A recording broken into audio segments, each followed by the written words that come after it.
رات کی نماز کے فضائل کیا ہے؟ مطلب وہ نماز جو عشاء کے علاوہ رات میں فجر سے پہلے پڑھی جاتی ہے، اس نماز کے کیا فضائل ہیں، اس کی کیا اہمیت ہے، اور اس کے کرنے سے انشاءاللہ عزیز کیا فائدے ہوتے ہیں۔ چند باتیں، یقیناً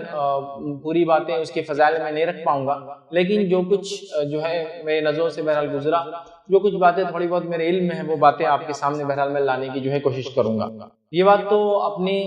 جگہ طے ہے کہ ترقی کے اعتبار سے ہم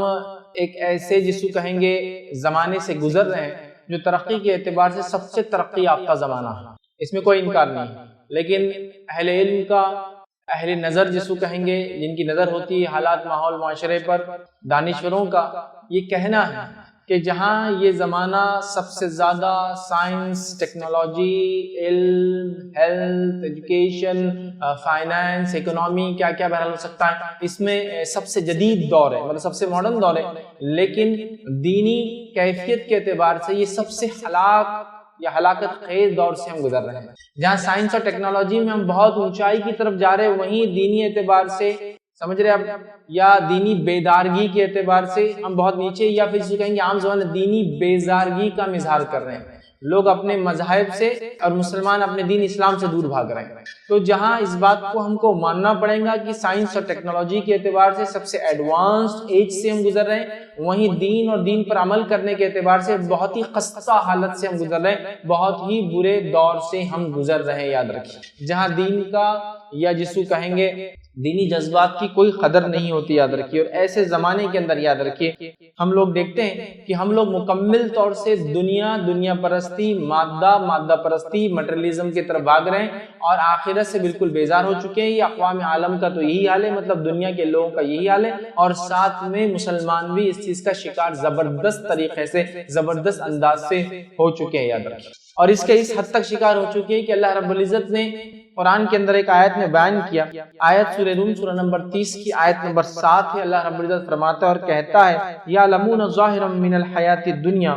وہم عن الآخرۃ هم غافلون۔ اللہ فرماتا اور کہتا ہے، شاید اسی زمانے کے لوگوں کے لحاظ سے یہ بات کہی جا رہی ہے، اللہ فرماتا ہے وہ لوگ تو صرف دنیا کی زندگی کے ظاہر کا علم رکھتے ہیں، وہ لوگ تو دنیاوی زندگی ظاہر کا علم رکھتے ہیں، اور آگے اللہ فرماتا رکھتے ہیں، اور آخرت کے لیے مفید علوم سے تو وہ بالکل ہی بے خبر ہے۔ تو گویا لوگ صرف دنیا کے اعتبار سے ظاہر کا علم رکھتے ہیں، اللہ قرآن میں فرما رہا ہے، اور آخرت کے اعتبار سے تو بالکل غافل ہو چکے ہیں۔ اور واقعی میں آج ہمارا حال یہی ہے، دنیاوی اعتبار سے الحمدللہ سائنس، ٹیکنالوجی، علم، فن، ہنرمندی، اسکلز جس کو کہتے ہیں، آج اس میں ہم لوگ بہت ایڈوانس ہیں، بہت آگے ہیں۔ جو کسی زمانے میں کئی انسان مل کر ایک کام کرتے تھے، آج وہ ایک انسان یا ایک مشین جو انسان نے بنائی وہ کئی لوگوں کا، ہزاروں سینکڑوں لوگوں کا کام یوں ہی کر دیتی ہے، اور ایسے بھی کام کرتی ہے جو کام انسان کر بھی نہیں سکتا۔ تو گویا ہم دنیاوی علم کے اعتبار سے تو بہت آگے ہیں۔ اللہ فرما رہا ہے وہ لوگ تو صرف دنیاوی زندگی اور ظاہری علم کے پیچھے پڑے ہیں، اور اس میں تو ہم واقعی میں آگے ہو گئے۔ پھر اللہ فرماتا ہے آخرت کے جو مفید علوم ہوتے ہیں اس سے بالکل ہی بے خبر ہے، اور واقعی میں ہم آخرت کے اعتبار سے آج بے خبر ہے۔ تو دنیا میں تو آگے جا رہے ہیں، آخرت کے اعتبار سے بے خبر ہوتے جا رہے ہیں، یاد رکھیے۔ تو لہٰذا اس دور میں ہمارے لیے بہت اہم ہے کہ اللہ رب العزت سے ہم اپنا گہرا رشتہ جوڑیں، سمجھ رہے ہیں، جس کو کہتے ہیں ایک ڈیپ ریلیشن شپ بنائیں، ایک اسٹرانگ، گہرا، مضبوط رشتہ بنائے، یاد رکھیں، ٹھیک ہے۔ اور اگر اللہ رب العزت کے ہم مضبوط رشتہ اس زمانے میں نہیں بناتے، یاد رکھیں، تو ظاہر سی بات ہے اس کے بڑے نقصانات ہم کو اٹھانا پڑیں گے، اس لیے کہ جہاں سائنس کے اعتبار سے، ٹیکنالوجی کے اعتبار سے، سویلائزیشن کے اعتبار سے قومیں بہت عروج پر جا رہی ہے، ہاں اکنامی وغیرہ ایسی اس سے پہلے کبھی نہیں دیکھی گئی، لیکن آج وہیں دینی اعتبار سے بے دینی عام ہو چکی ہے۔ تو لہٰذا اس دور میں اللہ رب العزت سے رشتہ مضبوط کرنا اور بھی زیادہ اہم ہے پچھلے زمانوں کے مقابلے میں۔ پچھلے زمانے میں بھی ضروری تھا، ہر دور میں ضروری ہے، لیکن آج کے حالات کو دیکھتے ہوئے آج تو بے حد بے انتہا ضروری ہے کہ ہم اللہ رب العزت سے مضبوط تعلق قائم کریں، ورنہ اگر اللہ رب العزت سے ہم مضبوط تعلق نہیں قائم کریں گے تو خود بخود دنیا سے مضبوط تعلق ہمارا قائم ہو جائے گا، اور خود بخود دین اور اسلام سے ہم دور ہوتے چلے جائیں گے، یاد رکھیے۔ تو یہ بات ہمیں یاد رکھنی چاہیے، یاد رکھیے کہ آج جتنا انسان ترقی کے میدان میں جا رہا ہے، وہیں جو ہے اس نے اتنا کچھ اپنے لیے نقصان کر لیا جس کو انتہا نہیں۔ آج ہم لوگ دنیا کے لیے جتنا خرچ کرتے ہیں نا، اگر اس میں سے آدھا بھی اللہ رب العزت کی راہ میں جیسا خرچ کرنے کا حق ہے ویسا خرچ کرے تو اللہ رب العزت انشاءاللہ عزیز ہماری دنیا بھی سنوار دیں گے اور آخرت بھی سنوار دیں گے، کیونکہ دنیا پرستی، دنیا میں کمانا، دنیا میں کھانا، دنیا میں لگا دینا، یہی ہماری زندگی۔ تو اللہ سے مضبوط رشتہ قائم کرنے کی یاد رکھیے بے حد ضرورت ہے، یاد رکھیے۔ اور لوگوں کی اصلاح، معاملات کی اصلاح تبھی ہو سکتی ہے، ہمارے ظاہر کی اصلاح تبھی ہو سکتی ہے جو ہمارے باطن کی، ہمارے دل کی اصلاح۔ تو ہمیں اپنے دل کی اصلاح کرنے کی بے حد ضرورت ہے، یاد رکھیے۔ اور ہمیں اللہ رب العزت سے مضبوط رشتہ جوڑنے کی آج کے زمانے میں بے حد ضرورت ہے، یاد رکھیے۔ اور اسلام میں عبادت کا مفہوم بڑا وسیع ہے۔ اسلام میں عبادت کا معنی بہت وسیع ہے، مطلب اسلام میں عبادت کوئی مخصوص عمل نہیں ہے کہ بس یہ عبادت ہے اور باقی سب دنیا ہے۔ اسلام تو یہ کہتا ہے کہ تمام وہ اعمال جو کتاب اور سنت کے مطابق ایک انسان کرتا ہے تو وہ اعمال اس کو اجر اور ثواب دیتے ہیں اور وہ عبادت میں تبدیل ہو جاتے ہیں، یاد رکھیے۔ تو ایک انسان کا کبھی سونا بھی عبادت ہے، اگر اس نیت سے وہ عشاء کے بعد سوئے کہ فجر میں اٹھے اور اٹھ جائے تو ساری رات عبادت میں اس نے گزاری۔ ایک انسان کا ہر عمل کرنا کتاب و سنت پہ ثواب اور اجر اس کو دیتا ہے، یہاں تک کہ انسان اپنی خواہشات کو پوری کرے تب بھی اللہ رب العزت اس کو اجر دیتا ہے، اگر وہ خواہشات بھی اللہ کے حکم اور اس کے رسول صلی اللہ علیہ وسلم کے طریقے پر ہو تو وہ ہمیں اجر دینے لگ جاتی ہے وہ چیزیں۔ تو اسلام میں بڑا وسیع معنی عبادت کا، دوسرے مذاہب کے جیسا لمیٹڈ سکوپ نہیں ہے اس کی عادت، بہت وسیع معنی ہے۔ اللہ رب العزت قرآن میں یوں فرماتا ہے، سورہ انعام سورہ نمبر 6 اور اس کی آیت نمبر جو 162 میں اللہ فرماتا ہے، 162 میں فرماتا اور کہتا قل ان صلاتي ونسكي ومحياي ومماتي لله رب العالمین، جس کا معنی کہہ دیجیے اے نبی صلی اللہ علیہ وسلم، قل ان صلاتي میری نماز، ونسكي میری قربانیاں، ومحياي میرا جینا، ومماتي اور میرا مرنا للہ رب العالمین تمام کا تمام اللہ رب العزت کے لیے جو سارے عالم کا رب۔ تو گویا ایک مومن کا نماز پڑھنا بھی، قربانی کرنا بھی، جینا بھی اور مرنا بھی تمام چیزیں اللہ کے لیے۔ تو عبادت کا مفہوم بڑا وسیع ہے، یاد رکھیے اسلام کے اندر۔ اسی طرح اللہ رب العزت ایک دوسرے مقام پہ فرماتا ہے، سورہ نحل آیت نمبر 97 میں اللہ فرماتا اور کہتا ہے من عمل صالحا من ذکر او انثى، اللہ فرماتا اور کہتا ہے کہ جو بھی مرد ہو یا عورت ہو، کوئی بھی ہو، نیک عمل کرے لیکن ہو ایمان والا تو ہم یقیناً ایک نہایت بہترین زندگی عطا فرمائیں گے اور ان کے نیک اور صالح اعمال کے بدلے میں انہیں ضرور آخرت میں بھی دیں گے، ان کے اجروں کا بہترین بدلہ بھی دیں گے۔ تو اللہ فرما رہا ہے کہ اگر جو لوگ اچھے کام کرے، چاہے مرد ہو چاہے عورت ہو، لیکن ہو ایمان والے، تو ہم دنیا کی بھی اچھی زندگی دیں گے اور آخرت میں تو ان کے اعمال کا ان کو بدلہ ملنا ہی ہے۔ تو اسلام میں دیکھیے عبادت کا تصور بڑا وسیع ہے۔ اسلام یہ نہیں کہتا کہ دنیا بالکل چھوڑ دو اور صرف عبادت کرو، بلکہ دنیا میں جو اعمال ہم کرتے ہیں ان کو بھی کتاب و سنت کے مطابق کرے، وہ عبادت بھی بن جاتے اور نیکی بھی بن جاتے ہیں، سمجھا؟ وہ عبادت بھی بن جاتے اور نیکی بھی بن جاتے، یاد رکھیے۔ تو یہ اسلام میں عبادت کا بڑا وسیع تصور ہے، یاد رکھیے۔ ٹھیک، اب ہم دیکھتے ہیں، یاد رکھیے، انسان کمزور سے کمزور ہوتا چلا جا رہا ہے۔ آج دیکھیے آپ، ایک زمانہ تھا لوگ ایک دوسرے کو دھوکہ نہیں دیتے تھے، یہ ایک دوسرے کی کمزوری کا نتیجہ ہے کہ لوگ کمزور سے کمزور ہو رہے ہیں یا لوگ کمزور کر دیے جا رہے ہیں اور لوگ ان کو دھوکہ دے رہے ہیں۔ تو انسان کمزور سے کمزور ہوتا چلا جا رہا ہے۔ اب ہماری طاقت کا سرچشمہ، منبع اور ذریعہ اور سورس صرف ایک ہے، وہ ہے اللہ سے تعلق۔ لوگ سمجھتے ہیں ہتھیار کے ذریعے ہم طاقت حاصل کر سکتے ہیں، یہ بھی ایک ذریعہ ہو سکتا ہے ایمان کے بعد۔ لوگ سمجھتے ہیں پیسے سے ہم طاقت حاصل کر سکتے ہیں، یہ بھی ایک ذریعہ ہو سکتا ہے ایمان کے بعد۔ لوگ سمجھتے ہیں جان پہچان اور وسیلوں سے طاقت حاصل کر سکتے ہیں، یہ بھی ایک ذریعہ ہو سکتا ہے ایمان کے بعد۔ لیکن سب سے اصل ذریعہ ہمارا اللہ سے تعلق ہے، یاد رکھنا۔ صحابہ کی زندگی کو دیکھیے، ان کے پاس مالی اعتبار سے کچھ بھی نہیں ہے، ہتھیار کے اعتبار سے کچھ نہیں ہے ان کے پاس، پہچان کے اعتبار سے کچھ بھی نہیں، چل لوگوں کو لوگ پہچانتے تھے ورنہ عربوں کو پہچانتا بھی نہیں تھا جب تک محمد صلی اللہ علیہ وسلم میں نہ آئے، سمجھ رہے بات؟ اس کے باوجود آپ دیکھیے جب محمد صلی اللہ علیہ وسلم نے آئے، ان کو ایمان کی دعوت دی، ایمان قبول کرنے کے بعد رب العزت سے گہرا تعلق اور ناطہ جوڑنے کے بعد دنیا میں سب ان کو پہچاننے لگے۔ پھر اللہ رب العزت نے ان کو سب کچھ عطا کر دیا جو دنیا کی زندگی میں انسان کو لگتا ہے، بلکہ اتنا کچھ عطا کیا کہ جس کی کوئی انتہا نہیں، جس کے بارے میں ہم سوچ بھی نہیں سکتے۔ تو لہٰذا انسان کمزور ہے، صرف اس کے قوت کا ایک ہی راز ہے، وہ اللہ رب العزت سے اس کا گہرا تعلق، یاد رکھیے، اور یہی اس کے نجات کا ذریعہ ہے، یہی میری اور آپ کی نجات کا، یاد رکھیے، ذریعہ ہے۔ اب آئیے، چونکہ میرا عنوان تہجد، قیام اللیل، صلاۃ اللیل، رات کی نماز، تراویح کے اوپر ہے، یاد رکھیے۔ تو آئیے پہلے اسلام میں نماز کی اہمیت کیا ہے، میں سمجھتا ہوں زیادہ تفصیلات میں جانے کی ضرورت۔ اسلام میں نماز کی بڑی اہمیت ہے، یاد رکھیے۔ اسلام میں نماز کی وہ اہمیت ہے کہ یہ ایک فریضہ ہے، ایک ایسی عبادت جو اللہ رب العزت نے ہر مسلمان پر 5 وقت فرض کی ہے۔ فرض کے علاوہ آپ اگر دیکھیں تو اس میں نفل ہے، اس کے علاوہ ان نوافل کو جو اللہ کے رسول نے ہمیشہ ادا کیا ان کو موقع کہتے ہیں، ان نوافل کو جو کبھی ادا کیا کبھی نہیں کیا ان کو ہم سنتیں کہتے ہیں، ان نوافل کو جو آپ نے مختلف اوقات میں ادا کیے، مختلف رکعتوں کی شکل میں مختلف طریقوں سے، ان کے نام بھی آپ کو مل جائیں گے۔ فجر تو ہو گئی فرض ہے، لیکن سورج نکلنے کے بعد آپ نماز پڑھ رہے، اشراق کہہ رہے ہیں، اردو زبان میں اشراق کہتے ہیں، چاش کہتے ہیں، اوابین کہتے ہیں۔ اس کے علاوہ آپ دیکھیے صلاۃ الکسوف، صلاۃ الخسوف ہے، صلاۃ الخوف ہے۔ اس کے بعد آپ کتنی نمازیں کہ انسان شکر کے لیے پڑھ لیتا ہے، توبہ اور استغفار کے لیے جو ہے اللہ کے سامنے سجدہ کرتا ہے، شکر کے لیے جو ہے اللہ کے سامنے جو ہے سجدہ کرتا ہے، مصیبت اور پریشانی کے اندر اللہ کے سامنے نماز پڑھتا ہے۔ تو نماز آپ دیکھیے اتنی نوافل آپ کو ملیں گی جس کی کوئی انتہا نہیں۔ تو اسلام تو نماز کو بڑی اہمیت دیتا ہے، یہ مومن کا نور ہے، یاد رکھیں یہ مومن کا وہ سرمایہ جس سے وہ تجارت کرتا ہے اعمال کے اعتبار سے، یہ مومن کے چہرے کا نور اور وہ سودا ہے، وہ سامان تجارت ہے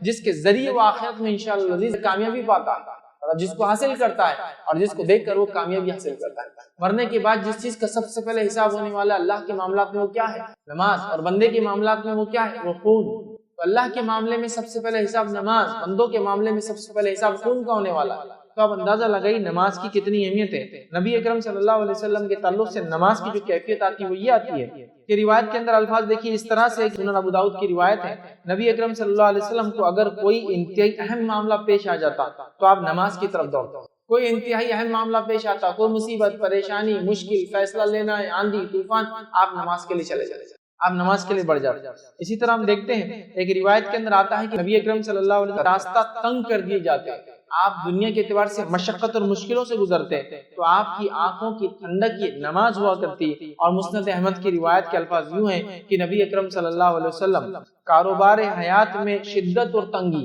جب دنیا کے معاملات میں شدت اور تنگی تکلیف محسوس کرتے تو بلال رضی اللہ عنہ کو حکم دیتے تھے اور کہتے ہیں بلال نماز کے لیے اقامت کہو اور ہمیں راحت پہنچاؤ، اقامت کہو بلال اور ہمیں راحت پہنچاؤ۔ مطلب جب کوئی تنگی اور مشکل ہوتی آپ نماز کی طرف جاتے، بلال سے کہتے کہ اب اقامت دو، اس کے ذریعے راحت پہنچاؤ مجھے، تو آپ اس کو راحت کا سامان بتا رہے ہیں۔ مومن کا یہ نور ہے، مومن کا یہ وہ سرمایہ جو وہ جمع کرتا ہے، یاد رکھیے۔ تو نماز ویسے ہی بہت بہت بہت زیادہ اہم جو عبادت ہے، یاد رکھیے، لیکن ہم اس نماز میں ایک مخصوص عبادت کا تذکرہ کر رہے ہیں اور وہ ہے رات کی نماز جو عشاء کے بعد سے لے کر فجر کے پہلے تک پڑھی جاتی ہے، یاد رکھیے۔ ابو ہریرہ رضی اللہ عنہ فرماتے ہیں نبی اکرم صلی اللہ علیہ وسلم نے فرمایا نماز بہترین عمل ہے جو اس سے جتنا چاہے فائدہ اٹھا لے۔ نماز ایک بہترین عمل ہے جو اس سے جتنا چاہے فائدہ اٹھا لے۔ بہرحال آج میرا موضوع نماز نہیں ہے، تہجد کی نماز، تو تائیے تہجد کی نماز کے تعلق سے کچھ باتیں سیکھتے ہیں تاکہ انشاءاللہ عزیز اپنے زندگیوں میں یہ عمل کو ہم داخل کرنے کی کوشش کریں، یاد رکھیے، تاکہ رات میں جب لوگ سو جاتے ہیں، لوگوں کے رشتے رب سے ٹوٹ جاتے ہیں، عام طور سے ذکر و اذکار لوگ چھوڑ دیتے ہیں، یا پھر لوگ لہو اور لعب جس کو یا لغویات میں رات میں جس کو کہیں گے فالتو وقت گنوا کی باتیں کرتے ہیں، یا رات میں لوگ جو برائی کی طرف مائل ہو جاتے ہیں، زنا، چوری، برائی ہے نا، اندھیرے میں ہے نا، اس طرح کے اعمال کرنے لگتے ہیں، تو اس وقت ایک بندہ مومن اٹھتا ہے، بستر سے اپنے آپ کو الگ کرتا ہے، ٹھیک ہے، بستر کے نرم پہلو کو چھوڑتا ہے اور اٹھ کر مشقت برداشت کرتا ہے، کبھی سردی کی مشقت برداشت کرتا ہے، کبھی گرمی کی مشقت برداشت کرتا ہے، کبھی پانی کے ٹھنڈے اور گرم ہونے کی مشقت کو برداشت کرتا ہے، کبھی جو ہے موسم کی وجہ سے کرتا ہے، کبھی صحت کے اعتبار سے کرتا ہے، لیکن وہ اپنے آپ کو منا لیتا ہے، اپنے رب کو راضی کرنے کے لیے اٹھ جاتا ہے اور اٹھ کر وضو کرتا ہے، وضو کر کے اچھے سے وضو کرنے کے بعد احسن طریقے سے، یاد رکھیے، وہ نماز کے لیے کھڑا ہوتا ہے اور اپنے رب سے رشتہ قائم کرتا ہے، اپنے رب سے تعلق قائم کرتا ہے، یاد رکھیے، اللہ کے سامنے عاجزی کرتا ہے، انکساری کرتا ہے، استغفار کرتا ہے، دعائیں کرتا ہے، نماز سے ہٹ کر تلاوت قرآن کرتا ہے، تو رب العزت اس چیز کو بے حد بے حد بے حد پسند کرتا ہے۔ ہم دن میں تو کرتے ہیں لیکن صد افسوس یا افسوس کی بات ہے ان لوگوں کے لیے جو فرائض ادا نہیں کرتے، چونکہ میں تو نفل کی بات کر رہا ہوں، لیکچر ہی نفل پہ ہو رہا ہے، فرائض پہ تو نہیں ہو رہا، صد افسوس ہے، لیکن نوافل کا اگر یہ اجر ہے تو میں سمجھتا ہوں اس کے اجر کو سمجھ کے آپ فریضے کا یا فرائض کا اجر کیا ہوتا ہوں اندازہ لگا سکتے۔ اور اس بات کو میری یاد رکھیے، اس بات کو یاد رکھیے، سلف صالحین کے نزدیک، صحابہ تابعین تبع تابعین کے نزدیک فرائض تو فرائض تھے، سب کو اس پر عمل کرنا ہی تھا، اس میں کوئی خصوصیت نہیں تھی کہ انسان فرض کر رہا ہے 5 وقت نماز، آج تو بولیں کہ 5 وقت نماز پڑھا تو فرشتہ ہی ہے، لیکن یہ کوئی خصوصیت نہیں تھی، خصوصیت یہ تھی کہ انسان اللہ رب العزت رات میں اپنا تعلق وہ کرے، معلوم، اور بہت اہم تھا۔ سلف صالحین میں یہ بات عام تھی کہ وہ رات کی نمازیں پڑھتے، کچھ صحابہ کو دیکھا جاتا کہ وہ پوری رات نماز پڑھتے۔ اب آپ کہیں گے پھر سوتے کب؟ ظاہر سی بات ہے نماز رات بھر پڑھ کے کچھ حصہ سوتے بھی تھے، لیکن اکثر چونکہ نماز پڑھتے تو ہم کہہ رہے پوری رات، اور کوئی واقعی میں پوری رات نماز پڑھتے تھے۔ ٹھیک، اور دن میں کسی وقت آرام کیا کریں، تو پوری پوری رات عبادت کر رہے ہیں. کچھ کا حال یہ کہ آدھی رات عبادت کر رہے ہیں، کچھ کا حال یہ کہ 1/3 کر رہے ہیں، کچھ کا حال یہ کہ 1/5 کر رہے ہیں، کچھ کا حال یہ کہ 1/6 کر رہے ہیں، 1/6 رات کو بانٹ رہے ہیں نماز. اور کچھ ایسے بھی تھے جو بہت قلیل مختصر 2 رکعت ہی پڑھ رہے ہیں لیکن پڑھ رہے ہیں. یہ ان کا معاملہ تھا اور یہ ان کے تقوی کی علامت کیا گیا. ورنہ نماز فرائض ادا کرنا یہ تو سب کا کام تھا، سبھی کرتے تھے اس زمانے. یہ ان کی خصوصیت ہے. رات میں اٹھنا یہ اللہ کے عاجز بندوں کا شیوا ہے. جو اللہ رب العزت کے عاجز بندے ہوتے ہیں، ان کی ساری اختیار کرنے والے بندے ہوتے ہیں، یہ ان کا شیوا، ان کا طریقہ ہے کہ وہ رات کی نمازوں کو پڑھتے ہیں. تو تہجد کا ہم کوشش کریں، تہجد، قیام اللیل، تراویح، صلاۃ اللیل، رات کی نماز، اس کا ہم خاص اہتمام کریں. یاد رکھیں صحیح مسلم کی روایت ہے، نبی اکرم صلی اللہ علیہ وسلم فرماتے اور کہتے ہیں فرض نماز کے بعد افضل ترین نماز صلاۃ اللیل یعنی تہجد ہے. فرض نماز کے بعد سب سے افضلین ترین نماز صلاۃ اللیل ہے، مطلب رات کی نماز ہے. اور اکثر علماء نے اس پہ ہی راجع اتفاق کیا کہ اس سے مراد تہجد کی نماز ہے. فرض نماز کے بعد اگر کوئی افضل عبادت ہے تو کون سی عبادت؟ نوافل میں سب سے افضل عمل تہجد ہے. فرض نماز کے بعد اگر کوئی افضل عمل ہے تو صلاۃ اللیل ہے، رات کی نماز ہے. قیام اللیل رات کا کھڑے ہونا ہے،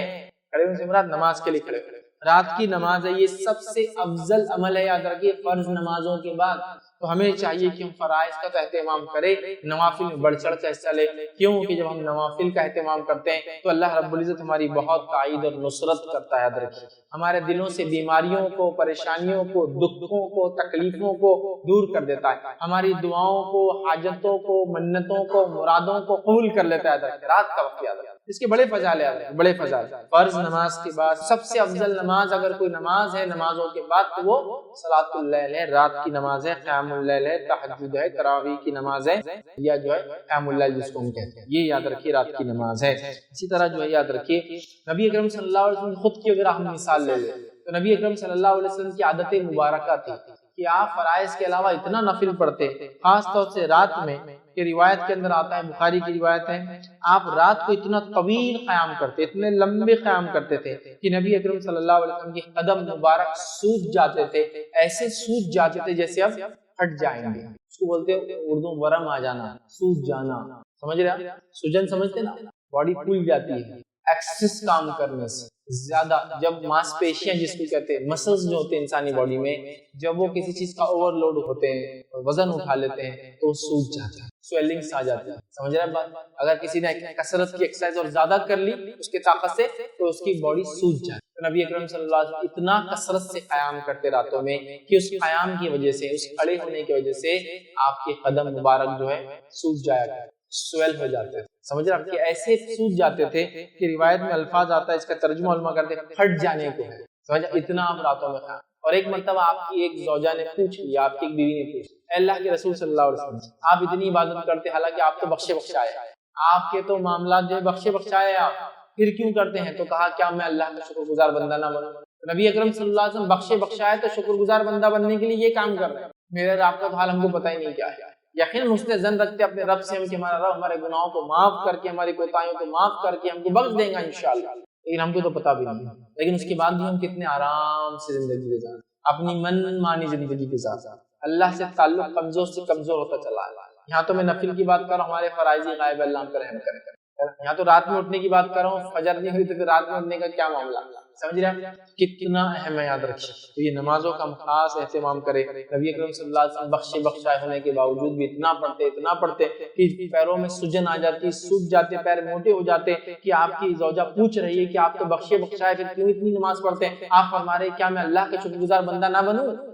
تو ہمیں بھی چاہیے کہ ہم خاص اہتمام کریں. آئیے اور یاد رکھیے خصوصاً رمضان میں نبی اکرم صلی اللہ علیہ وسلم کا معاملہ اور بڑھ جاتا ہے. عام دنوں کی قیام اللیل آپ کی ہوتی ہے لیکن رمضان میں مخصوص عمل آپ کرتے. آئیے صحیح بخاری کی روایت ہم دیکھتے ہیں. روایت کے الفاظ اس طرح سے کہ نبی اکرم صلی اللہ علیہ وسلم قیام اللیل کا خصوصاً رمضان میں اہتمام کرتے. حدیث کے الفاظ اس طرح سے جب ماہ رمضان کا آخری عشرہ آ جاتا آپ صلی اللہ علیہ وسلم اپنی راتوں کو زندہ کرتے، راتوں کو جاگتے اور اپنے گھر والوں کو بھی جگاتے اور عبادت کے لیے کمر بستہ ہو جاتے. نبی اکرم صلی اللہ علیہ وسلم رمضان کے آخری عشرے میں اپنے گھر والوں کو بھی جگاتے، خود بھی جاگتے اور عبادت کے لیے کمر بستہ ہو جاتے. اور ظاہر سے رات میں کون سی عبادت کریں گے؟ قیام کرنا، نماز پڑھنا مطلب تلاوت قرآن کرنا،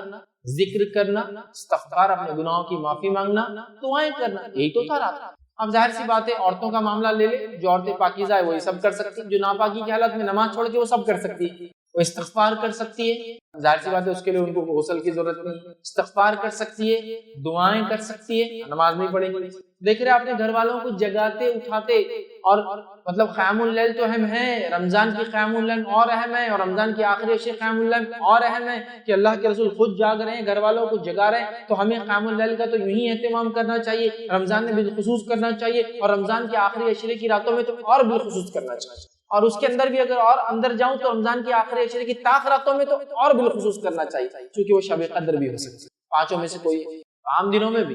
رمضان میں بھی، رمضان کی آخری عشرے میں بھی، 5 راتوں میں جو طاق، ہمیں بہت اہتمام کرنا ہے، قیام اللیل یاد رکھیے، راتوں کی نماز کا یاد رکھیے، تو اللہ کے رسول صلی اللہ علیہ وسلم خود پڑھ گھر والوں کو اپنا حکم دیتے تھے، ٹھیک ہے، رمضان کے اندر آپ اہتمام زیادہ کرتے جاتے ہیں۔ اسی طرح بخاری کی روایت ہے، جس نے ماہ رمضان کی راتوں میں قیام کیا، من قام رمضان، جس نے ماہ رمضان کی راتوں میں قیام کیا، نماز پڑھی، ایمان اور اس نیت سے کہ اللہ اس کا اجر دینے والا ہے، غفر له ما تقدم من ذنبه، تو اللہ اس کے پچھلے تمام گناہوں کو معاف کر دیتا ہے۔ جو رمضان میں قیام کرے راتوں میں اس نیت سے احتساب کی کہ اللہ اس کا مجھے بدلہ دینے والا ہے، تو اللہ رب العزت اس کے تمام پچھلے گناہوں کو معاف کر دیتا ہے۔ ایک روایت میں ونصام رمضان، رمضان میں روزے رکھے ایمان اور احتساب کی نیت سے، اس نیت سے کہ اللہ اس کا اجر دے گا، اس کے پچھلے گناہ معاف ہو جائے۔ یہاں کا من قام رمضان، جو رمضان کے اندر قیام کرے، اور قیام کے ساتھ کیا کرے، اس نیت سے قیام کرے کہ اخلاص کے ساتھ، کسی کو دکھانے کی نیت سے نہیں، شور غل کے لیے نہیں کہ اب پورے لوگ نماز پڑھے تو میرے کو بھی جانا پڑے گا، لوگ پوچھیں گے مسجد میں تم رات میں دکھ رہے ہیں، رمضان نہیں، احتساب کہ اللہ مجھے اجر دے، پھر جماعت سے ہو جائے تو افضل، نہ بھی ہو تو انفرادی، تو اس کے پچھلے گناہ معاف ہو جاتے ہیں۔ آئیے صحیح بخاری کی ایک اور روایت، نبی اکرم صلی اللہ علیہ وسلم نے فرمایا، ہمارا رب ہر رات کے آخری تہائی حصے میں، ایوری نائٹ، رمضان خاص نہیں ہے، رمضان کے بارے میں 2 روایتیں ہوگی، ایک آپ کو جاگتے آخری عشرے میں جگاتے گھر والوں کو، اور دوسری یہ قیام کرنا۔ اب دوسری روایت، اس میں عام بات کیا حدیث سنیے غور سے، ہمارا رب ہر رات کے آخری تہائی حصے میں آسمانی دنیا پر نزول فرماتا ہے اور کہتا ہے، کون ہے جو مجھے پکارے اور میں اس کی دعا قبول کروں، انا الملک، کون ہے جو پکارے اور میں اس کی دعاؤں کو قبول کروں، اور اس کے بعد اللہ رب العزت فرماتا ہے، کون ہے جو مجھ سے کچھ مانگے اور میں اسے عطا کروں، کون ہے جو دعا مانگے اور میں قبول کروں، کون ہے جو مجھ سے مانگے اور میں اس کو عطا کروں جو وہ چاہتا ہے، ٹھیک ہے۔ اس کے بعد اللہ فرماتا ہے، کون ہے جو مجھ سے مغفرت طلب کرے اور میں اسے بخش دوں، اور یہ معاملہ ہر رات مصیبتوں میں پریشان لوگ،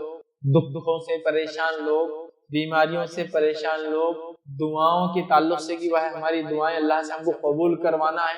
اپنی منتیں مرادیں حاجتیں پوری کروانا ہے، تو در در جانے کی اور بھٹکنے کی ضرورت نہیں۔ یہ وہ وقت ہے، یہ وہ ٹائم ہے، یہ وہ سمے ہے، جس گھڑی اور سمے میں اگر اٹھ جاؤں گے تو اللہ رب العزت ندا اور آواز لگائی جاتی ہے کوئی مانگنے والا، میں دینے بیٹھا ہوں، ہے کوئی مجھ سے مانگنے والا، میں دعائیں قبول کرنے بیٹھا ہوں، ہے کوئی کچھ مانگنے والا، میں اس کو عطا کرنے بیٹھا ہوں، اور اللہ فرماتا ہے کوئی مغفرت طلب کرنے والا، چلو دنیا میں کچھ نہیں آخرت کا تو میں وہ بھی دینے بیٹھا۔ اور یہ سلسلہ ہر رات کے تیسرے پہر، آخری پہر ہوتا ہے، اور یہ کب ہوتا ہے معلوم آپ کو؟ اس کو بولتے ہیں سحر کا وقت۔ اگر آپ کو کچھ نہیں سمجھتا تو سحر کا وقت مطلب سحر کے خاتمے سے پہلے کا وقت، رمضان کے اندر سحر کا خاتمہ اتنے بجے، اس سے پہلے کا وقت یہ رات کا تیسرا حصہ ہوتا ہے، اور عام طور سے ہم اس وقت میں سحر کرتے ہیں، اس لیے میں سحر کا وقت، ورنہ رات کا تیسرا پہر مطلب فجر سے پہلے کا ٹائم، فجر ہونے سے پہلے کا ٹائم، سمجھا؟ تو اس وقت اللہ تعالیٰ آواز لگاتا ہے، کوئی ہے دعا مانگنے والا، میں دعا قبول کرنے بیٹھا ہوں، کوئی ہے چیز جو مانگنا چاہتا ہے میں اس کو عطا کرنے بیٹھا ہوں، کوئی ہے مغفرت طلب کرنے والا، میں اس کی مغفرت کرنے کے لیے تیار۔ اور یہ سلسلہ ہر رات ہوتا ہے، یہ رمضان کے لیے خاص ہے، رمضان میں تو اس کا معاملہ فضیلتیں اور بڑھ جائیں گے، اور رمضان کے آخری عشرے میں اور بڑھ جائیں گے، اور رمضان کی آخر راتوں میں تو سبحان اللہ، کیونکہ ویسے ہی وہ گھڑیاں، وہ راتیں مبارک، اور پھر اس میں یہ آخری پہر، تیسرا پہر،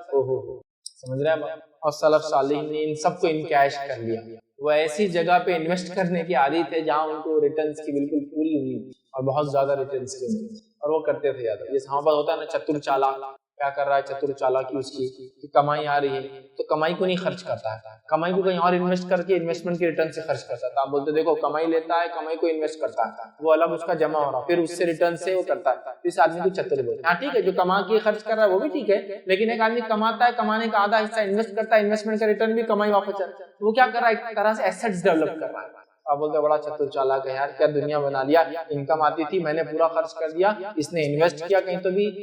کام کے علاوہ بزنس بھی کرتا تھا، بزنس کا بھی ریٹرن، آج دیکھو ریٹائرمنٹ کے بعد بھی وظیفہ بھی چالو ہے، یہ بھی ہے، بچے بھی کھلا ہوا ہے، چتر چالاک ہوشیار۔ تو صحابہ ایسے ہی چتر چالاک ہوشیار تھے آخرت کے معنی میں۔ سلف صالحین کا طرز یہی تھا کہ بہت چتر چالاک تھے، اپنے انویسٹمنٹ بہت دیکھ بھال کی انہوں نے آخرت کے تحت بہت زیادہ اہتمام کرتے تھے، بہت زیادہ، اسی کو امتحان کیا۔ یاد رکھیے اس کے فائدے دیکھیے، سب سے افضل نماز نبی اکرم صلی اللہ علیہ وسلم رمضان میں خاص اہتمام کرتے، رمضان میں گھر والوں کو اٹھا کے اس کو پڑھاتے۔ اس کے بعد جو ہے یہ وہ وقت ہے آخری پہر، ویسے تو عشاء کے بعد سے شروع ہوتا ہے لیکن سب سے افضل ترین وقت اس کا تیسرا پہر ہے جب اللہ تعالیٰ آواز لگاتا ہے ہائی کو مانو۔ آئیے جامع ترمذی کی روایت ہے، نبی اکرم صلی اللہ علیہ وسلم فرمایا کہا اللہ اپنے بندے کے قریب ترین اس وقت ہوتا ہے، اللہ اپنے بندے کے قریب ترین اس وقت ہوتا ہے جب رات کا آخری پہر ہوتا ہے۔ اللہ بندے کے سب سے قریب کب ہوتا ہے؟ جب رات کا آخری پہر ہوتا ہے۔ اگر اس وقت اللہ کا ذکر کرنے والوں میں تم ہو سکتے ہو تو شامل ہو جاؤ، آپ صلی اللہ علیہ وسلم مشورہ دے رہے، اگر اس وقت اللہ کے ذکر کرنے والوں میں تم شامل ہو سکتے ہو تو ہو جاؤ۔ اللہ سب سے قریب ترین انسان رات کے آخری حصے میں ہوتا ہے، اور آپ کو معلوم اللہ سب سے قریب ترین بندہ سجدے کی حالت میں ہوتا ہے، تو اگر دونوں روایتوں کو ہم ملا لے تو اللہ سے سب سے قریب آدمی سجدے کی حالت میں ہوتا ہے، اور اگر رات کے آخری پہر کا وہ سجدہ ہو تو اور قریب ہو جائیں گا۔ سب سے قریب اللہ بندے سے رات کے آخری پہر ہے، اور حدیث میں آتا ہے کہ سجدے میں سب سے قریب ہوتا ہے، تو کیوں نہ اس وقت نماز پڑھی جائے تاکہ قریب سے قریب ہو جائے۔ اور جب ایک بندہ اللہ کا محبوب بن جاتا ہے تو دنیا کی وسیلوں کی، دنیا کی چیزوں کی اس کو ضرورت نہیں پڑتی، اپنے معاملات کو یوں نکلوا لیتا اپنے رب سے، ہے نا۔ جیسا لوگ جان پہچانے تو منوا کے اپنے کام نکال لیتے ہیں، تو جس بندے کی پہچان رب العزت سے ہوتی ہے وہ منوا لیتا ہے اپنا کام اپنے رب سے، وہ بنا لیتا اپنی آخرت دنیا میں رہتے ہوئے۔ تو یہ رات میں ہو سکتا ہے، یہ کمال رات میں ہو سکتا ہے۔ درکی ہم کوشش کریں کہ ہم اس کے لیے جدوجہد بولوں گا، آج کے زمانے میں تو کوشش نہیں، مجاہدہ ہو جائیں گا۔ آج تو بہت سٹرگل ہے، کیونکہ جو لائف سٹائل ہم جیتے نا، وہ لائف سٹائل یہ ہے کہ دن بھی برباد اور رات بھی برباد کرنے والا لائف سٹائل۔ دن برباد فالتو کاموں میں، رات برباد فالتو کاموں میں، دونوں برباد ہوتے ہیں۔ راتوں میں دیر تک جاگنا اور پھر آدھی رات گئے تیسرے پہر کو سونا، تیسرے پہر سے سونا تو سورج چڑھنے تک سوتے رہنا، تو تب جا کے ہمارا معاملہ ہوتا ہے۔ یاد رکھیے اس اصول کو، یاد رکھیے جو قومیں سورج کو اٹھاتی ہے دنیا میں کارنامے انجام دیتی ہے، اور جن کو سورج اٹھاتا ہے وہ کچھ نہیں کر پاتی ہے۔ مطلب جو قومیں سورج نکلنے سے پہلے اٹھ جاتی ہے دنیا میں کچھ کر جاتی ہے، اور جن کو سورج نکلنے کے بعد اٹھاتا ہے تو وہ کچھ زیادہ نہیں کر پاتا۔ سمجھ رہے بات کو؟ تو بہرحال ہم لوگ تو سب برباد کر رہے، اس کا ہم کو مجاہدہ کرنا، کوشش کرنا اور یہ عمل کرنا ہے۔ آئیے صحیح مسلم کی روایت ہے، نبی اکرم صلی اللہ علیہ وسلم کہتے ہیں رات میں ایک گھڑی ایسی آتی ہے، رات میں ایک گھڑی ایسی آتی ہے کہ اس میں کوئی مسلم بندہ اللہ تعالیٰ سے جو کچھ مانگتا ہے اللہ تعالیٰ اسے دے دیتا ہے۔ رات میں ایک گھڑی ایسی آتی ہے اس میں ایک مسلمان بندہ جو کچھ اپنے رب سے مانگتا ہے اللہ اسے دے دیتا ہے، ٹھیک دے دیتا ہے۔ اور یہ گھڑی ہر رات میں آتی رہتی ہے، یہ کوئی سال میں ایک دن مخصوص شب قدر وغیرہ نہیں، یا پھر ذی الحجہ کے پہلے 10 دن نہیں، یا پھر حرمت والے مہینوں میں نہیں، یہ ہر رات یہ مسئلہ ہوتا ہے، ہر رات یہ ایسا ہوتا ہے کہ ایک گھڑی آتی ہے اور اس میں بندہ مسلمان کوئی چیز مانگے۔ ظاہر سی بات ہے میں یہ روایت رکھ رہا ہوں کہ انسان نماز پڑھے اور پھر مانگے تو کیا دوبالا ہو جاتا ہے۔ نیکی کے ساتھ کوئی چیز مانگنا، نیکی کے ساتھ اعمال قبول کرنے کے اللہ سے دعا کرنا، نیکی کے ساتھ اللہ سے مغفرت کی طلب کرنا، اللہ قبول کرتا ہے، خوش ہوتا ہے۔ لیکن یہاں تو وہ بندہ یا وہ بندی بھی اللہ کی، جیسا کہ عورتیں سوال کرتی بس پاکیزگی کی حالت میں نہیں ہے، تو یہاں تو مانگنے کے لفظ یہ نہیں کہ نماز پڑھ کر مانگے، نماز پڑھ کے مانگنے والے کے لیے تو اور افضل ہوا، لیکن ویسے بھی مانگ سکتا ہے ایک بندہ، لیکن وہ گھڑی کب آتی ہے ہم نہیں جانتے۔ جو لوگ پریشان ہیں، در در گھوم رہے ہیں، مہینوں اور سالوں اپنی زندگیاں برباد کر رہے، راتوں میں جاگو نا اور منواؤ اپنے رب کو، کر لو اپنی دعائیں، کرا لو اپنی دعائیں قبول۔ اتنی باتیں آ رہی کہ رات میں ایک گھڑی ایسی آتی ہے جس گھڑی میں ایک مسلمان جو دعا کرتا ہے، جو مانگتا ہے اللہ تعالیٰ اس کو عطا کر دیتا ہے، اور یہ گھڑی ہر رات آتی ہے۔ یہ گھڑی کوئی معاملہ خاص نہیں ہے، سارا سال ہوتا ہے۔ تو کہاں ڈھونڈ رہے ہیں، کدھر پریشان ہیں، کس سے مانگ رہے ہیں؟ ادھر ہے راستہ، یہ ہے راستہ کہ راتوں میں تہجد کا اہتمام پھر دعائیں، اور راتوں میں نماز کا اہتمام پھر دعائیں، اور سجدوں میں دعائیں، اور استغفار اور کثرت سے دعائیں، اور اللہ کی تسبیحات اور تلاوت قرآن نماز کی شکل میں یا بغیر نماز کے پڑھنے کی شکل سمجھ رہا ہے؟ تو بہرحال ہم کو یہ تمام چیزیں کرنا ہے. تو رات میں اگر انسان جاگتا ہے اور تہجد کا اہتمام کرتا ہے تو دلوں کو زندگی ملتی ہے. دلوں کو زندگی ملتی ہے. وہ ارادے یا وہ عزم جو پست ہو چکے ہیں ان میں ایک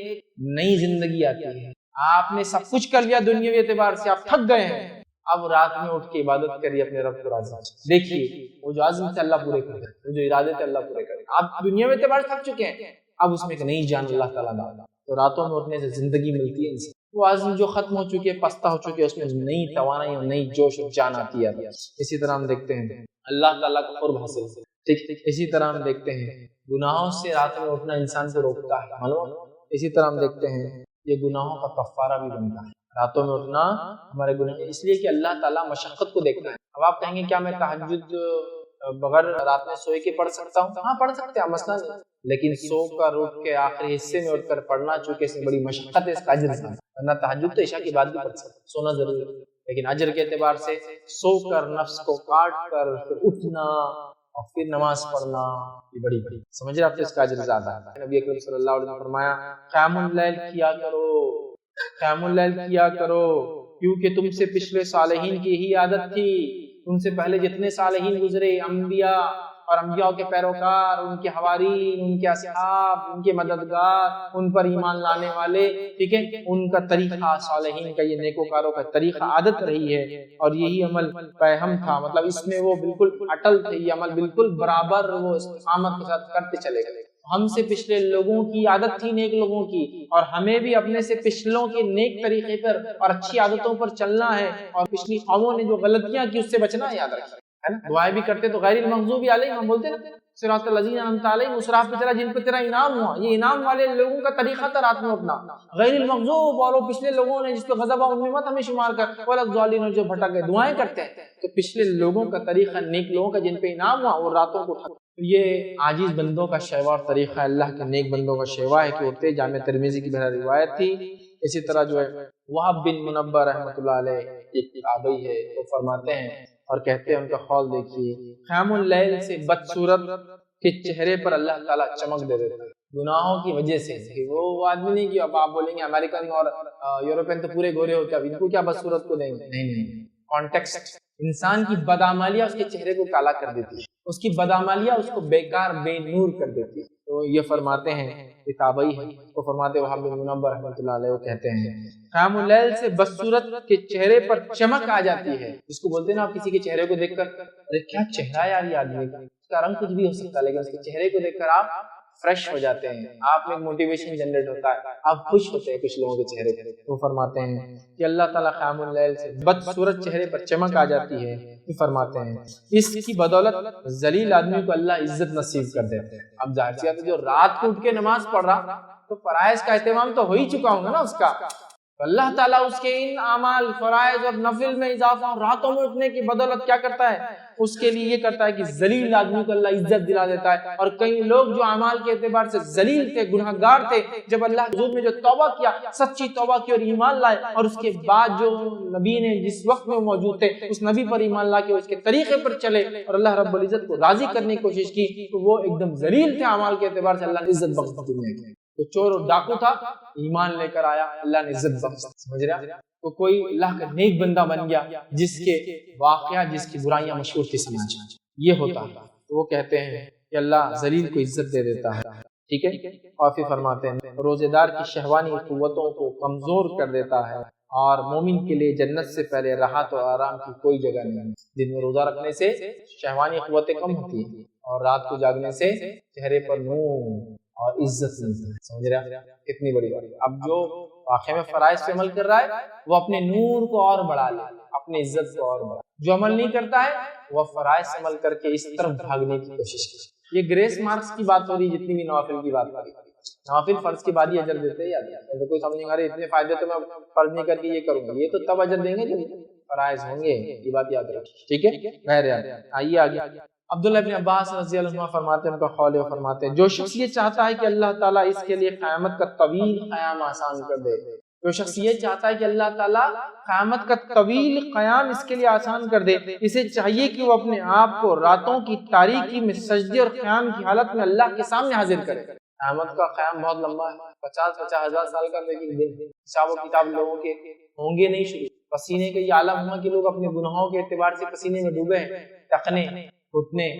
ناکوں تک ڈوبے ہیں، معلوم یہ حال اس وقت قیام ہے لمبا۔ وہ کہہ رہے ہیں جو طویل قیام سے اپنے آپ کو بچانا چاہتا ہے آخرت، اسے چاہیے کہ رات کی تاریکی میں سجدے اور قیام کی حالت میں اللہ کے سامنے پیش کرے اپنے آپ کو، اور اس کے دل میں قیامت کے دن کا ڈر اور رحمت الہی کی امید ہے۔ قیامت کا ڈر بھی ہے لیکن رحمت الہی کی امید بھی ہے، اور وہ کھڑا رہے اپنے رب کے حضور اور سجدے کرے تو انشاءاللہ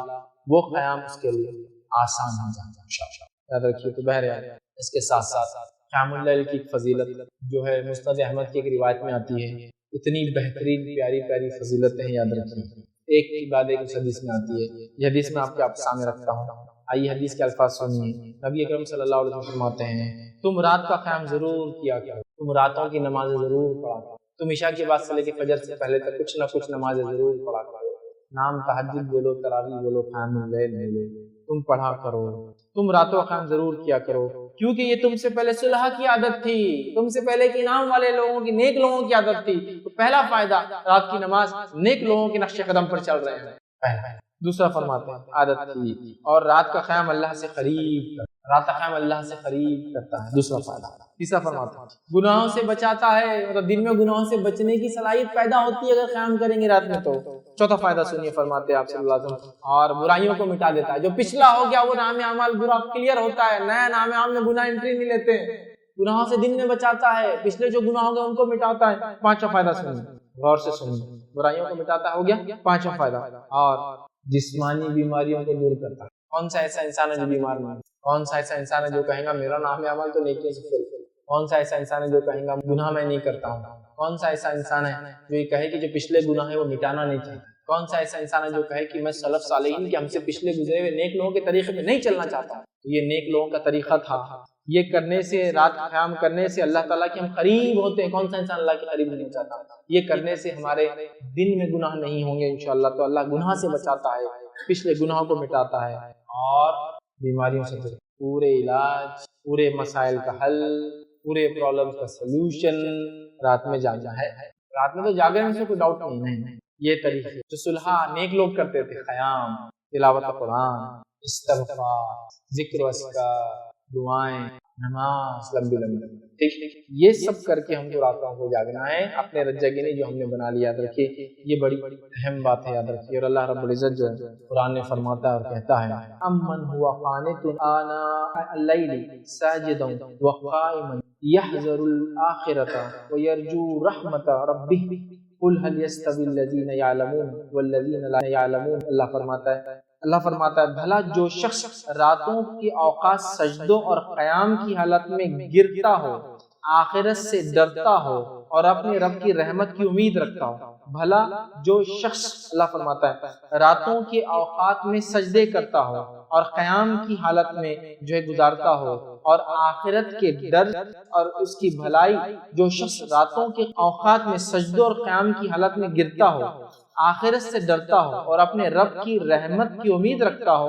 آگے اللہ فرماتا ہے بتاؤ بھلا علم والے اور بے علم کیا برابر ہو سکتے ہیں؟ مطلب اللہ تعالیٰ نے رات میں جو سجدے کرتا ہے، قیام کرتا ہے، اس کو کمپیر کر کہا کہ کیا وہ لوگ جو علم رکھتے ہیں اور جو علم نہیں رکھتے وہ برابر ہو سکتے ہیں؟ تو یہاں دیکھیے خاص طور سے اللہ فرماتا ہے رحمت کی امید رکھتا ہو، ٹھیک ہے، اور وہ سجدے اور قیام کرتا ہے، اور خاص طور سے لیل میں، رات میں۔ تو رات میں جو قیام کرتا ہے، رات میں جو سجود کرتا ہے، تو اللہ فرما رہا ہے کہ وہ لوگ ہیں جو آخرت کو سمجھتے ہیں، علم رکھتے ہیں، تو کیا وہ لوگ جو علم رکھتے ہیں اور علم نہیں رکھتے کیا دونوں برابر ہو سکتے ہیں؟ تو ہمیں یہ عادت ڈالنا چاہیے، راتوں میں قیام کی یاد رکھیے، اور راتوں کو ہم طویل لمبا قیام کرنے کی کوشش کریں، اللہ کا تقوی اختیار کرے، یاد رکھے راتوں کو کم آرام کرنے کی کوشش کرے، اور جو ہے صحت کے وقت خاص طور سے اللہ تعالیٰ سے مغفرت طلب کرے۔ کیوں؟ اس لیے کہ اللہ رب العزت نے سورہ زاریہ سورہ نمبر 51 آیت نمبر 18 اور اسی طرح سورہ آل عمران میں ایک جگہ فرمایا اور کہا وبالاسحار هم یستغفرون، مومنوں کی صفت ایک یہ ہے کہ وہ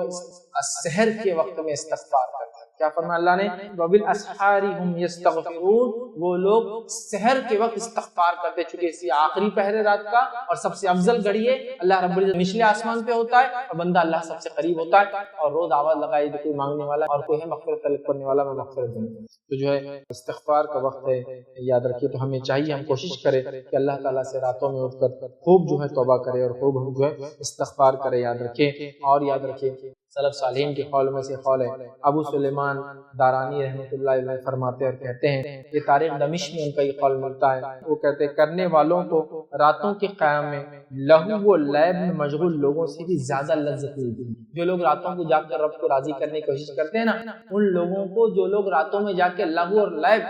عیش مستی کر رہے ہیں یا جو ہے منمانی کر رہے ہیں یا اللہ کی عبادت کے خلاف کام کر کے راتیں گزار رہے ہیں، وہ کہہ رہے ہیں جو راتوں میں عبادت کرتا ہے نا، اس آدمی کو جب اس کی لذت کا پتہ چل جاتا ہے، لذت لگ جاتی ہے، تو اس کو ان لوگوں سے زیادہ اس میں مزہ آنے لگتا ہے۔ ہوتا ہے نا، لوگ چوراہوں میں بیٹھنا پسند کرتے رہتے ہیں، لیکن اس میں وہ کہتے ہیں اس سے زیادہ مزہ آنے لگتا ہے ان لوگوں کو جو راتوں میں جاگنے کے اللہ کی عبادت کے عادی ہو جاتے ہیں۔ پھر وہ کہتے ہیں لذت ملتی ہے، اگر رات نہ ہوتی تو اس دنیا میں زندہ باقی رہنے کی کوئی چاہت نہ ہوتی ہے، کیونکہ رات میں تو رب دنیا میں، دن میں تو پریشان حال ہے لوگوں میں، رات میں اکیلا بندہ اپنے رب کے قریب ہوتا ہے۔ دیکھیے اسی طرح جو ہے ابن عمر، عبداللہ بن عمر رضی اللہ عنہ کا قول ہے، طبقات ابن سعد میں روایتوں کا قول ہے، وہ کہتے ہیں مجھے دنیا کی، ان کے وفات کا وقت قریب آ گیا، موت کا وقت قریب آیا، تب وہ کہنے لگے اور فرمانے لگے مجھے دنیا کی کسی چیز کو چھوڑ جانے کا کوئی افسوس نہیں، مجھے دنیا کی کسی چیز کو چھوڑ کر جانے کا افسوس نہیں ہے۔ پھر فرماتے اور کہتے ہیں افسوس نہیں ہے، البتہ شب بیداریوں اور راتوں کی عبادت سے محروم ہو جانے کا افسوس ہے مجھے۔ دنیا کو چھوڑ کے جانے کا کوئی افسوس نہیں، مال متاع جائیداد بیوی بچے افسوس نہیں، صرف ایک چیز کا افسوس ہے، جو اکیلے میں رات کی عبادت کرتا تھا، اللہ سے قریب ہوتا تھا، وہ موقع نہیں ملے۔ کتنی بڑی بات ہے، سلف صالحین کتنا راتوں کو جاگنے کے شغف تھا، عادت تھی، عادی تھے، ایک دم اپنے آپ کو اس کے لیے تیار کیا تھا۔ یاد رکھیے یہ بڑی اہم بات ہے، یاد رکھیے۔ اور راتوں میں کھڑے ہونا کوئی عام بات نہیں ہے، راتوں میں کھڑے ہونا عام آدمی کے بس کی بات نہیں، راتوں میں کھڑے ہونا یہ ہر کسی کی بس کی بات نہیں۔ ہاں ہر کسی کی بس میں یہ تو ضرور ہے، آدھی رات تک جا کر لہو لعب میں، شور و غل میں، فلموں میں اور تھیٹروں کے اندر اور سڑکوں پر، نکڑوں میں، چوراہوں میں دوستوں کے غول کی غول بنا کے گاڑیاں بھگانے میں، گاڑیاں چلانے میں، راتوں میں ہائی وے سے بیٹھ کر پارٹیز کرنے میں تو ہو سکتا ہے، لیکن رات میں عبادت کرنا ہر آدمی کے بس کی بات نہیں ہے۔ یہ اللہ کے بہت کم بندے ہوتے ہیں جن کو اللہ رب العزت کی نیک توفیق دیتا ہے کہ اللہ رب العزت کی اٹھ کے رات میں عبادت کرتے ہیں۔ اور اس تعلق سے آئیے ایک مشہور قول آپ سنیے، یہ قول جو ہے قتادہ رحمۃ اللہ علیہ کا ہے، جو بہت مشہور مفسر ہے نا، آپ ابن کثیر پڑھیں گے تو قتادہ یہ فرماتے ہیں، قتادہ رحمۃ اللہ فرمایا، یہ وہ جو ہے مفسر ہے، ان کا قول ہے، قتادہ رحمۃ اللہ علیہ فرمایا کرتے تھے، یا ان کا قول ہے جو ہے، ان کے قول دیکھیے کیا ہے، وہ کہتے تھے منافق کبھی بھی اطاعت الہی کے لیے راتوں میں جاگ نہیں سکتے۔ وہ کہا کرتے تھے منافق کبھی بھی اطاعت الہی کے لیے راتوں میں نہیں جاگ سکتے، تو منافق تو ویسے فرض بھی دکھانے کو کرتا ہے تو رات میں کیوں جاگیں گے؟ وہ کہتے تھے منافق کبھی بھی رات میں اطاعت الہی کے لیے جاگ جا سکتے، یہ تو صرف سچا مومن ہی، اس لیے میں نے بھی کہا سچا مومن، کیونکہ رات میں فرض نماز کو تو لوگ دیکھ رہے ہیں تو منافق آ جاتے تھے، لیکن رات میں تھوڑی منافق نماز پڑھتے ہوں گے۔ وہ کہتے ہیں کہ منافق کبھی بھی جو ہے اطاعت الہی کے لیے رات میں جاگ نہیں سکتا، یاد رکھیے، بڑی بات ہے، یاد رکھیے، ایک بڑا بھاری قول ہے ہم جیسے لوگوں کے لیے، یاد رکھیے۔ بہرحال آگے آئیے ہم دیکھتے ہیں اللہ رب العزت نے فرمایا کہا تتجافى جنوبهم عن المضاجع يدعون ربهم خوفا وطمعا ومما رزقناهم ينفقون۔ اللہ فرماتا کہتا ہے ان کے پہلو بستر سے الگ رہتے ہیں، مطلب صحابہ کے تعلق سے آ رہی بات کہ وہ راتوں میں جاگتے ہیں، اپنے اللہ کے نیک بندوں کا تذکرہ کر رہا ہے کہ ان کے پہلو بستر سے الگ ہوتے ہیں، رات میں الگ رہتے ہیں، وہ جہنم کے خوف اور جنت کی لالچ میں اللہ تعالیٰ کو پکارتے ہیں۔ کوئی نہیں جانتا کہ ان کی آنکھوں کی ٹھنڈک کا کیا سامان چھپا رکھا ہے جو انہیں ان کے اعمال کے بدلے میں دیا جائے گا۔ وہ لوگ جو راتوں کو اپنے پیٹ کو بستر سے الگ رکھتے ہیں، مطلب فرائض ادا کرنے کے علاوہ راتوں میں اٹھتے ہیں، اللہ فرما رہا ہے، اور اللہ سے خوف کرتے، جہنم سے اس سے پناہ مانگتے ہیں، جنت کی تعلق سے طلب کرتے، اللہ سے اس کی لالچ رکھتے ہیں، تو اللہ فرما رہا ہے اور اللہ کو پکارتے ہیں۔ کوئی نہیں جانتا اللہ نے ان جیسے لوگوں کی آنکھوں کی ٹھنڈک کے لیے کیا سامان چھپا کر رکھا ہے، معلوم نہیں ہے۔ اللہ تعالیٰ نے ایسے نیک لوگوں کو رات میں جاگتے ہیں ان کے لیے خزانے جمع کر رکھے ہیں، ایسی نعمتیں جمع کر رکھی ہے جس کو دیکھ کر ان کی آنکھوں کو ٹھنڈک محسوس ہو، لیکن وہ کیا ہے اللہ کہہ رہا ہے یہ خود نہیں جانتے، لیکن یہ کر کے آؤ پالو اس چیز کو۔ بڑی بات ہے، بہت بڑی بات ہے، یاد رکھیے ہمیں راتوں کو جا کر اللہ کی عبادت میں گزارنے کی کوشش کرنا چاہیے۔ یوں تو بہت گل چھرے، عیش مستی مذاق، انجوائمنٹ، ہاں کنٹری سائڈ جو ہے پکنک اور رات میں خیمے لا کے گھوم لیے، بہت ہو گیا، لیکن یہ عادت، یہ مشغلہ ہم کو بنانا یاد رکھیے اور اس کے فائدے اٹھانا ہے۔ اسی طرح اللہ رب العزت جو ہے قرآن میں فرماتا، سورہ دہر کی آیت نمبر 26 اور 27 میں فرماتا اور کہتا ہے وَمِنَ اللَّيْلِ فَاسْجُدْ لَهُ وَسَبِّحْهُ لَيْلًا طَوِيلًا إِنَّ هَؤُلَاءِ يُحِبُّونَ الْعَاجِلَةَ وَيَذَرُونَ وَرَاءَهُمْ يَوْمًا ثَقِيلًا۔ اللہ فرماتا اور کہتا ہے، غور سے سنیے کیا ہے، اللہ فرماتا ہے اور رات کے وقت اس کے سامنے سجدے کر اور رات کا طویل عرصہ اس کی تسبیح کیا کر۔ نبی اکرم صلی اللہ علیہ وسلم کو اسپیشل حکم ہے اور انبیاء کے لیے یا نبی اکرم صلی اللہ علیہ وسلم کے لیے رات کی نماز فرض تھی، یاد رکھیں، یہ ضروری ہوتی ہے، یاد رکھیں، اور آپ صلی اللہ علیہ وسلم ہمیشہ پڑھتے تھے۔ پھر اللہ فرما رہا ہے وَمِنَ اللَّيْلِ فَاسْجُدْ لَهُ وَسَبِّحْهُ لَيْلًا طَوِيلًا، کہ نبی آپ رات میں سجدہ کرے، مطلب قیام کرے، نماز پڑھے اور رات کا طویل عرصہ اللہ کی تسبیحات بیان کرے۔ إِنَّ هَؤُلَاءِ يُحِبُّونَ الْعَاجِلَةَ، اور اللہ فرماتا ہے اور کہتا ہے بے شک یہ مادی لوگ جو دنیا پرست لوگ ہیں وہ جلدی ملنے والی دنیا چاہتے ہیں، اجلت سے ملنے والی وہ چیز چاہتے ہیں۔ پھر اللہ فرماتا ہے عاجلہ وَيَذَرُونَ وَرَاءَهُمْ يَوْمًا ثَقِيلًا، اور فرماتا ہے جلدی ملنے والی دنیا کو چاہتے ہیں اور اپنے پیچھے ایک بڑے بھاری دن قیامت کی ہولنا کیا چھوڑے اور بھلائے بیٹھے ہیں۔ یہ لوگ دنیا پرست لوگ دنیا چاہتے ہیں لیکن آخرت کو بھلا بیٹھے ہیں، اس کی عذاب کو، اس کی ہولناکیوں سے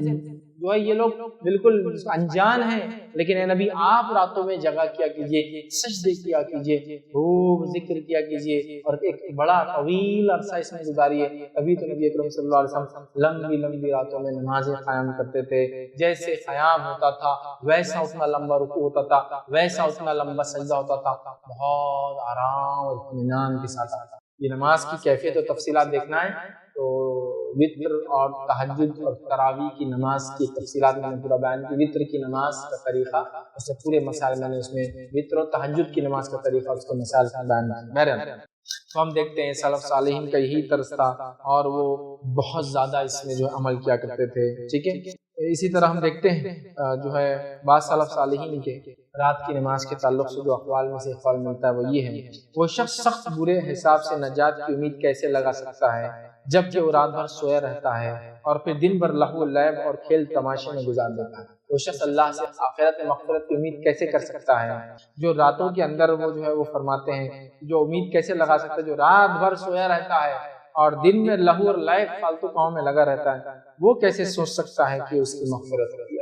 وہ کیسا امید کر سکتا ہے؟ تو لہٰذا ہمیں چاہیے کہ ہم خوب قیام اللیل کا اہتمام کریں اور اس کی جو کیفیت ہونی چاہیے وہ کیفیت ہم جو اپنے اندر اختیار کریں۔ اس کے کئی فائدے انشاءاللہ العزیز ہم کو ملیں گے، دنیاوی اور اخروی فائدے تو یقیناً اسی کے لیے ہے۔ اور وہ لوگ جو سوتے پڑے ہیں یہاں رات کی نماز فجر فجر بھی نہیں پڑھتے، ایسے ایک شخص کا تذکرہ نبی اکرم صلی اللہ علیہ وسلم کے سامنے ہوا جو فجر بھی نہیں پڑھا اور سوتا رہا۔ صحیح بخاری کی روایت ہے، نبی اکرم صلی اللہ علیہ وسلم فرمایا وہ ایسا شخص ہے جس کے کان میں شیطان نے پیشاب کیا ہے۔ جب انسان فجر نہیں پڑھتا تو شیطان کیا کرتا ہے؟ پہلے تو پھسلاتا ہے فجر کے ٹائم پر، اور جب نہیں پڑھتا ہے تو اس کے کان میں پیشاب کر کے چلا جائے، سمجھ رہے ہیں؟ بہرحال ہمیں چاہیے کہ ہم اہتمام کریں، اس کا اور خاص یاد رکھیے اہتمام کریں۔ آئیے ایک روایت ہم سنتے ہیں اور نبی اکرم صلی اللہ علیہ وسلم نے اس روایت میں کیا فرمایا وہ بات آپ کے سامنے رکھتا ہوں۔ روایت کو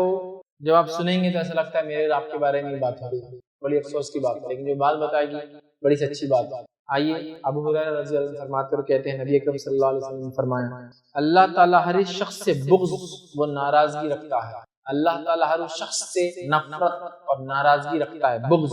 سمجھتے ہیں دل میں کوئی بات کو اٹھا کر، اللہ تعالیٰ ہر شخص سے بغض اور ناراضگی رکھتا ہے جو اکھڑ مزاج ہو، جو اکھڑ مزاج ہو، بازاروں میں شور و غل کرنے والا ہو، مطلب بازاروں میں تو اس کے چرچے ہوتے ہیں، شور و غل کرنے والا ہو۔ یہ فرماتے ہیں رات بھر مردوں کی طرح پڑے رہنے والا ہو، مطلب کوئی نماز نہیں، کوئی ذکر و اذکار نہیں، مردوں کی طرح پڑے رہنے والا ہو، دن کو گدھوں کی طرح کام کرنے والا ہو، مطلب فرائض ورائض سب گئے، بس گدھے کی طرح محنت اور مشقت کرتا ہو، ٹھیک ہے، کام اختیار کرنے والا ہو، دنیا کے معاملات میں تو بہت جاننے والا ہو اور آخرت کی زندگی سے بالکل غافل اور نادان ہو۔ تذکرہ جب میں پڑھا تو مجھے لگا اللہ مجھ پر رحم کرے، میرا ہی آپ کا تذکرہ اور ہم لوگوں کا تذکرہ۔ ایسا انسان ہے، سنیے اس کی کیفیت۔ اللہ ایسے انسان سے بغض اور نفرت کرتا ہے جو انسان کیسا اکھڑ مزاج ہو، مزاج کو بدلو اپنے۔ دوسرا فرماتے ہیں وہ انسان جو بازاروں میں شور و غل کرتا ہو، مطلب بڑے چرچے ہو اس کے، راتوں کو بالکل مردے کے جیسا سوتا ہو، کوئی ذکر و اذکار، کوئی تلاوت، کوئی نماز نہیں پڑھتا ہو، دن گدھوں کی طرح محنت کرتا اور کام کرتا ہو، دنیا میں چتر اور چالاک ہر چیز کا علم ہو اور آخرت کا پورا غافل ہو۔ آج ہماری زندگی کیا ہے؟ دن بھر گدھوں کی طرح کام کرنا، رات بھر جانوروں کی جیسا سونا، پھر دن بھر وہی کرنا۔ دنیا میں تو ایسی چتر چالاکی کی کون سے برانڈ کا کون سا ڈیزائن، کون سا ماڈل، کون سے ماڈل کا کون سے ماڈل کے پیس میں کون سے چیز کتنی کیسی کون سی تبدیلی کے ساتھ کون سے کمپنیوں کی سب پتہ ہے ہم کو، لیکن یہی بات قرآن حدیث آیتوں کے تعلق سے قرآن اس کی سمجھ ان کو، میں سمجھتا بہت کم لوگ، میں ہی فیل ہو جاؤں گا، نہیں مانے گا، سمجھا نہیں مانے گا۔ دیکھیں سب ہمیں ہماری ساری سے اللہ بغض اور نفرت کرتا ہے ایسے انسان سے، اللہ تعالیٰ ایسے انسان سے بغض اور نفرت کرتا ہے، یاد رکھیے، جس کے اندر یہ صفتیں ہوں۔ ہمیں چاہیے کہ راتوں کو اٹھنے والے بنے ہم، یاد رکھیے، اور دن میں فرائض ادا کریں، راتوں کو کچھ نہ کچھ ہی صحیح بہرحال عبادت کرنے کی کوشش کیا کریں، یاد رکھیے۔ قیام اللیل کے تعلق سے آئیے کچھ اقوال رکھتا ہوں۔ ایک قول جو عبداللہ بن مسعود رضی اللہ عنہ کا ہے، جو مشہور صحابی ہے، کیا فرماتے آپ سنیے قیام اللیل کے تعلق سے۔ جب آپ سے فرمایا گیا، کسی نے کہا کہ ہم جو ہے قیام اللیل نہیں کر پاتے، رات کی نمازیں نہیں پڑھ پاتے، ٹھیک ہے، وہ فرماتے اور کہتے ہیں تمہیں تمہارے گناہوں نے اس کے قابل نہیں چھوڑا۔ سبحان اللہ، کیا فرماتے ہیں؟ تمہیں تمہارے گناہوں نے اس کے قابل ہی نہیں چھوڑا کہ تم رات میں قیام کر سکتے۔ کیونکہ رات میں جب انسان قیام کرتا ہے تو اللہ سے گناہوں سے دور کرتا ہے اور پچھلے گناہوں کو مٹاتا ہے۔ تو کہتے ہیں اگر تم رات میں قیام نہیں کر سکتے ہو تو تمہارے گناہوں نے تمہیں اس لائق نہیں چھوڑا کہ تم رات میں اللہ کے سامنے کھڑو، یا اللہ تعالیٰ نے تمہیں اس لائق نہیں رکھا کہ اب تم اس کے سامنے رات میں کھڑے۔ وہ تو ایسا وقت ہے کہ جو مانگا قبول ہو رہا ہے، مغفرت مل رہی ہے، گناہوں سے اللہ بچا رہا ہے، پچھلے گناہوں کو اللہ معاف کر رہا ہے، اپنی قربت دے رہا ہے، نیک لوگوں کے طریقوں پر چلا رہا ہے۔ وہ کہہ رہے تمہارے گناہوں نے نہیں چھوڑا اللہ، سمجھے؟ آئیے آگے ہم بڑھتے ہیں۔ ایک اور قول اسی طرح ملتا ہے، بڑا سخت ہے وہ بھی اپنے آپ میں۔ تو کسی سے کہا گیا ہے رات کی نماز کے تعلق سے، تو لوگوں نے کہا کہ ہم استطاعت نہیں رکھتے رات کی نماز کی، تو فرماتے ہیں، یا کسی نے ان سے کہا کہ قیام اللیل کی استطاعت نہیں پاتے، تو ایسا کوئی طریقہ بتائیے جس طریقے کو اختیار کرنے سے ہم قیام اللیل کرنے لگے۔ تو فرماتے ہیں دن کو اللہ تعالیٰ کی نافرمانیوں میں نہ گزارو تو رات کو اللہ تعالیٰ تمہیں خود کھڑا کر لیں گا اپنے ساتھ۔ عبداللہ بن مسعود کیا فرما رہے ہیں؟ تمہارے برائیوں نے، گناہوں نے تمہیں اس لائق نہیں چھوڑا کہ تم رات میں کھڑے ہو سکو۔ یہاں دوسرے قول میں ایک بات مل رہی ہے کہ دن نافرمانیوں مت گزارو تو اللہ تعالیٰ تمہیں خود رات کو اپنے سامنے کھڑا۔ سبحان اللہ۔ آج ہم نے نا اپنے دن ایسے رکھے کہ رات میں اللہ کے سامنے کھڑے ہو سکے، نہ راتیں ایسی رکھی ہم نے کہ دن میں اللہ کے سامنے کھڑے ہو سکے، راتیں ایسی کہ فجر غائب ہو جائے نا۔ تو بہرحال ہمیں بہت زیادہ اس چیز کی کوشش کرنا ہے کہ جتنا ہو سکے، جیسی ہو سکے، رات کی نماز تھوڑی کیوں نہ صحیح پڑھنا، 2 رکعتی سے عشاء کی نماز کے علاوہ 2 رکعتی سے پڑھنے کی ہمیں انشاءاللہ کوشش کرنا، یاد رکھیے۔ اور ایسی بیداری جب اپنے آپ میں لائیں گے بڑے فائدے ہوں گے، یاد رکھیے۔ ابو داؤد کی روایت ہے، اور صرف ہم کو نہیں جاگنا، اپنے بیوی بچوں کو بھی جگانا۔ ابو داؤد کی روایت ہے، نبی اکرم صلی اللہ علیہ وسلم فرمائے اللہ تعالیٰ ایسے آدمی پر رحم فرمائے جو رات کو اٹھا اور نماز پڑھی، اور اس نے اپنی اہلیہ بیوی کو بھی اٹھایا اور اس نے بھی نماز ادا کی، اور اگر اس نے اٹھنے سے پسو پیش کیا، مطلب بیوی اٹھنے کو تیار نہیں تھی، تو اس نے چہرے پر پانی کا چھینٹا مارا، اور اللہ تعالیٰ ایسی عورت پر رحم کرے جو رات کو بیدار ہوئی اور اس نے نماز پڑھی، پھر اس نے اپنے شوہر کو بیدار کیا، اگر وہ نہیں اٹھا تو اس نے اس کے منہ میں پانی مارا۔ یہ فجر کی پہلے کی بات ہے۔ اور ماں عائشہ رضی اللہ عنہا فرماتی ہے نبی اکرم صلی اللہ علیہ وسلم مجھے رات میں اٹھاتے تہجد کے لیے، اور رات میں پانی مار کے کہتے عائشہ اٹھو وتر پڑھ لو۔ صحابہ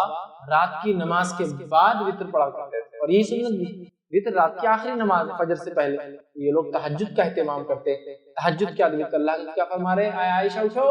اور وتر پڑھ لو، چونکہ تہجد بھی پڑھنا ہے، سمجھے آپ بات؟ یہ لوگ اتنا زیادہ اہتمام کرتے تھے اس نماز کا، اور اللہ رحم کرے ایسے شوہر اور بیوی پر جو ایک دوسرے کو فرائض نہیں، فرائض تو فرض ہے، رات کی نماز کے لیے اٹھاتے ہیں۔ تو اللہ تعالیٰ رحم کرے، اللہ کے رسول دعا دے رہے ہیں ایسے خاوند اور ایسی بیوی کو، اللہ کے رسول صلی اللہ علیہ وسلم دعا دے رہے ہیں جو اٹھ کر یہ کرتے ہیں۔ اسی طرح جو ہے امام احمد نے جو ہے اپنی کتاب الزہد کے اندر ایک جو ہے قول نقل کیا، وہاب بن منبر رحمۃ اللہ علیہ کا، وہ فرماتے تھے شیطان کو پرخور مطلب بہت کھانے والا یا زیادہ کھانے والا اور پرخواب زیادہ سونے والا سے زیادہ پیارا اور کوئی نہیں ہے۔ وہ کیا فرما رہے ہیں کہ شیطان کو بہت زیادہ کھانے والا اور بہت زیادہ سونے والے سے زیادہ کوئی اور پسند نہیں ہے۔ اور یہ جو سلف کے اقوال ہے نا، بہت حکمت ہوتی ہے اس کے اندر، بڑی دور اندیشی ہوتی ہے اس میں، ہے نا۔ زیادہ کھانا، زیادہ بیماریاں، زیادہ موٹاپا، کم خیام، زیادہ موٹاپا، بیٹھ کے نماز، ہے نا، زیادہ موٹاپا، 100 پرابلمس۔ زیادہ نہیں کھانا، میں نہیں کہہ رہا ہوں کہ ہر کھانے والا ہی موٹا ہوتا ہے، کچھ لوگ بہت کھاتے لیکن موٹے نہیں ہوتے، کچھ لوگ کم کھاتے موٹے ہو جاتے ہیں، یہ بیماریاں وغیرہ ایک الگ مسئلہ ہے، لیکن اگر بیماری وغیرہ نہیں ہے صحت کو مینٹین رکھیں۔ پرخور زیادہ کھانے والا اور پرخواب زیادہ سونے والا، زیادہ سونا سیم پرابلم، زیادہ سونا کھانے کا سسٹم بگڑا، زیادہ سونا جاب جاری، زیادہ سونا جاب پہ لیٹ، زیادہ سونا کام کا آدمی نہیں مانتے لوگ ایسے آدمی کو، نا بولے یار اڑ گیا تو اڑ گیا، نہیں اٹھا تو پھر کیا ہے، اڑ گیا تو پھر تو ایسا کام کرتا بولے کہ گدھا بھی پیچھے چھوڑ جاتا، بولے گدھے اتنا محنت کرتا، اٹھا تو نا، اٹھیں گا تو گدھے کو پیچھے کریں گے، اٹھتا ہی نہیں۔ سونے والا پسند ہے، چونکہ سونے میں فجر بھی جاتی ہے، کیونکہ بڑی اہم نماز ہے، ابتدا ہوتی ہے، ٹھیک ہے۔ بہرحال بڑا حکیمانہ قول ہے۔ شیطان کو دو لوگ بڑے پسند ہیں، وہ کہتے ہیں بہت کھانے والا اور بہت سونے والا، یاد رکھیے ہمیں احتیاط کرنا چاہیے۔ اب قیام اللیل کا وقت کب ہوتا ہے؟ قیام اللیل کا وقت یاد رکھیے عشاء کے بعد سے لے کر فجر کے پہلے تک رہتا ہے، ٹھیک ہے۔ تو آپ چاہے تو اس کو عشاء کے بعد پڑھیں، آدھی رات کے بعد پڑھیں، 1/3 رات باقی ہو تب پڑھیں، 1/5 رات باقی ہو یا 1/6 رات باقی ہو، 1/6 آف نائٹ کا پارٹ باقی ہو، 1/5 باقی ہو، 1/3 باقی ہو، ہاف باقی ہو، پڑھے۔ سب سے افضل لیکن کب ہے میں بتا چکا ہوں، سب سے افضل ہے وہ سحر کا آخری وقت جو فجر سے پہلے، اس کو ہم سحر کا کہتے ہیں، یہ سب سے افضل ہے، یاد رکھیے۔ اور نبی اکرم صلی اللہ علیہ وسلم کو رات کے آدھے حصے میں، عشاء کے بعد رات کے آدھے حصے میں، رات کے 1/3 میں، رات کے 1/5 میں، 1/6 میں اور سحر سے پہلے تک نماز پڑھتے دیکھا گیا۔ اور صحیح مسلم کی روایت کے مطابق آپ صلی اللہ علیہ وسلم کا آخر وقت میں عمل یہ تھا یا زیادہ آپ نے یہ کیا کہ آپ سحر کے وقت میں قیام کرتے تھے، تو ہمیں بھی کوشش کرنا چاہیے سحر کے وقت قیام کریں، یہ سب سے افضل ہے کہ اللہ کے رسول نے تو ایسے پوری رات کیا، پوری رات کیا، صحابہ نے روایت کیا عشاء کے بعد، کچھ نے روایت کیا آدھی رات، 1/3 رات، 1/5، 1/6 نائٹ کا پارٹ رہ گیا، کسی نے روایت کیا آخری حصہ، لیکن زیادہ تر نبی اکرم صلی اللہ علیہ وسلم نے آخر وقت میں رات کا تیسرا حصہ آپ نے وہ کیا، تو لہٰذا افضل ٹائم یہ ہے کہ آپ سو جائے عشاء کے بعد جلدی، پھر اس وقت اٹھ کر پڑھیں، یہ افضل ہے، لیکن اس کے علاوہ بھی پڑھا جا سکتا ہے، سارے یہ اوقات اس کے اندر۔ اس کی اور تفصیلات دیکھنا ہے تو تراویح کی نماز کب پڑھے یا کیسے، سنن تفصیلات رکھی یاد رکھیے۔ اسی طرح قیام اللیل سلف صالحین، کوئی پوری رات، کوئی آدھی رات، کوئی 1/3 رات، اور کوئی اسی طرح جو ہے کچھ نہ کچھ کرتے ہیں، کم از کم کچھ نہ ہو تو 2 رکعت تو ضرور سلف صالحین رات میں پڑھا کرتے تھے، ہم بھی کوشش کریں رات کا ایک بڑا حصہ، آدھی رات، نصف رات، پوری رات، ثلث، سدس یا چھٹا حصہ بہرحال نماز پڑھنے کی ہم جو ہے کوشش کیا کریں، یاد رکھیے، اور بکثرت اس کو کریں۔ نبی اکرم صلی اللہ علیہ وسلم فرماتے ہیں کچھ نہ ہو سکے تو میں نے کہا نا 2 رکعت پڑھ لے، اس کے تعلق سے ابو داؤد کی روایت ہے، نبی اکرم صلی اللہ علیہ وسلم فرماتے ہوئے کہتے ہیں جس نے اپنی اہلیہ کو جگایا اور دونوں نے صرف 2 رکعتیں پڑھ لی، وہ اللہ تعالیٰ کا بکثرت ذکر کرنے والے مرد اور عورتوں میں لکھے جائیں گے۔ تو کچھ نہ ہو سکے تو میں نے کہا 2 رکعت، ابو داؤد کی روایت ہے، جس مرد نے، عورت نے، بیوی نے اور شوہر نے 2 رکعت بھی اگر پڑھ لی اور معمول بنا لیا اس کا، انشاءاللہ ان کا تذکرہ بکثرت اللہ کے ذکر کرنے والوں میں انشاءاللہ لکھا، کچھ نہیں تو کم از کم 2 رکعت پڑھنا، پوری رات بھی پڑھ سکتے، آدھی رات ہے، 1/3 1/6 نائٹ ہے، 1/5 نائٹ ہے، بٹ ایٹ لیسٹ 2 رکعت ہم کوشش کریں کہ فجر سے پہلے ہم ضرور پڑھیں۔ قیام اللیل کے آداب میں سے یاد رکھیے پہلے 2 ہلکی رکعتیں آپ پڑھیں، پھر شوق اور ذوق آپ کا بڑھے تو پھر 2 رکعتیں کر کے آپ بڑھائیں، 2 ہلکی رکعت پڑھیں، اس کے بعد اور شوق ہو تو اور توفیق اللہ دے تو اور 2 رکعت کر کے آپ اس کو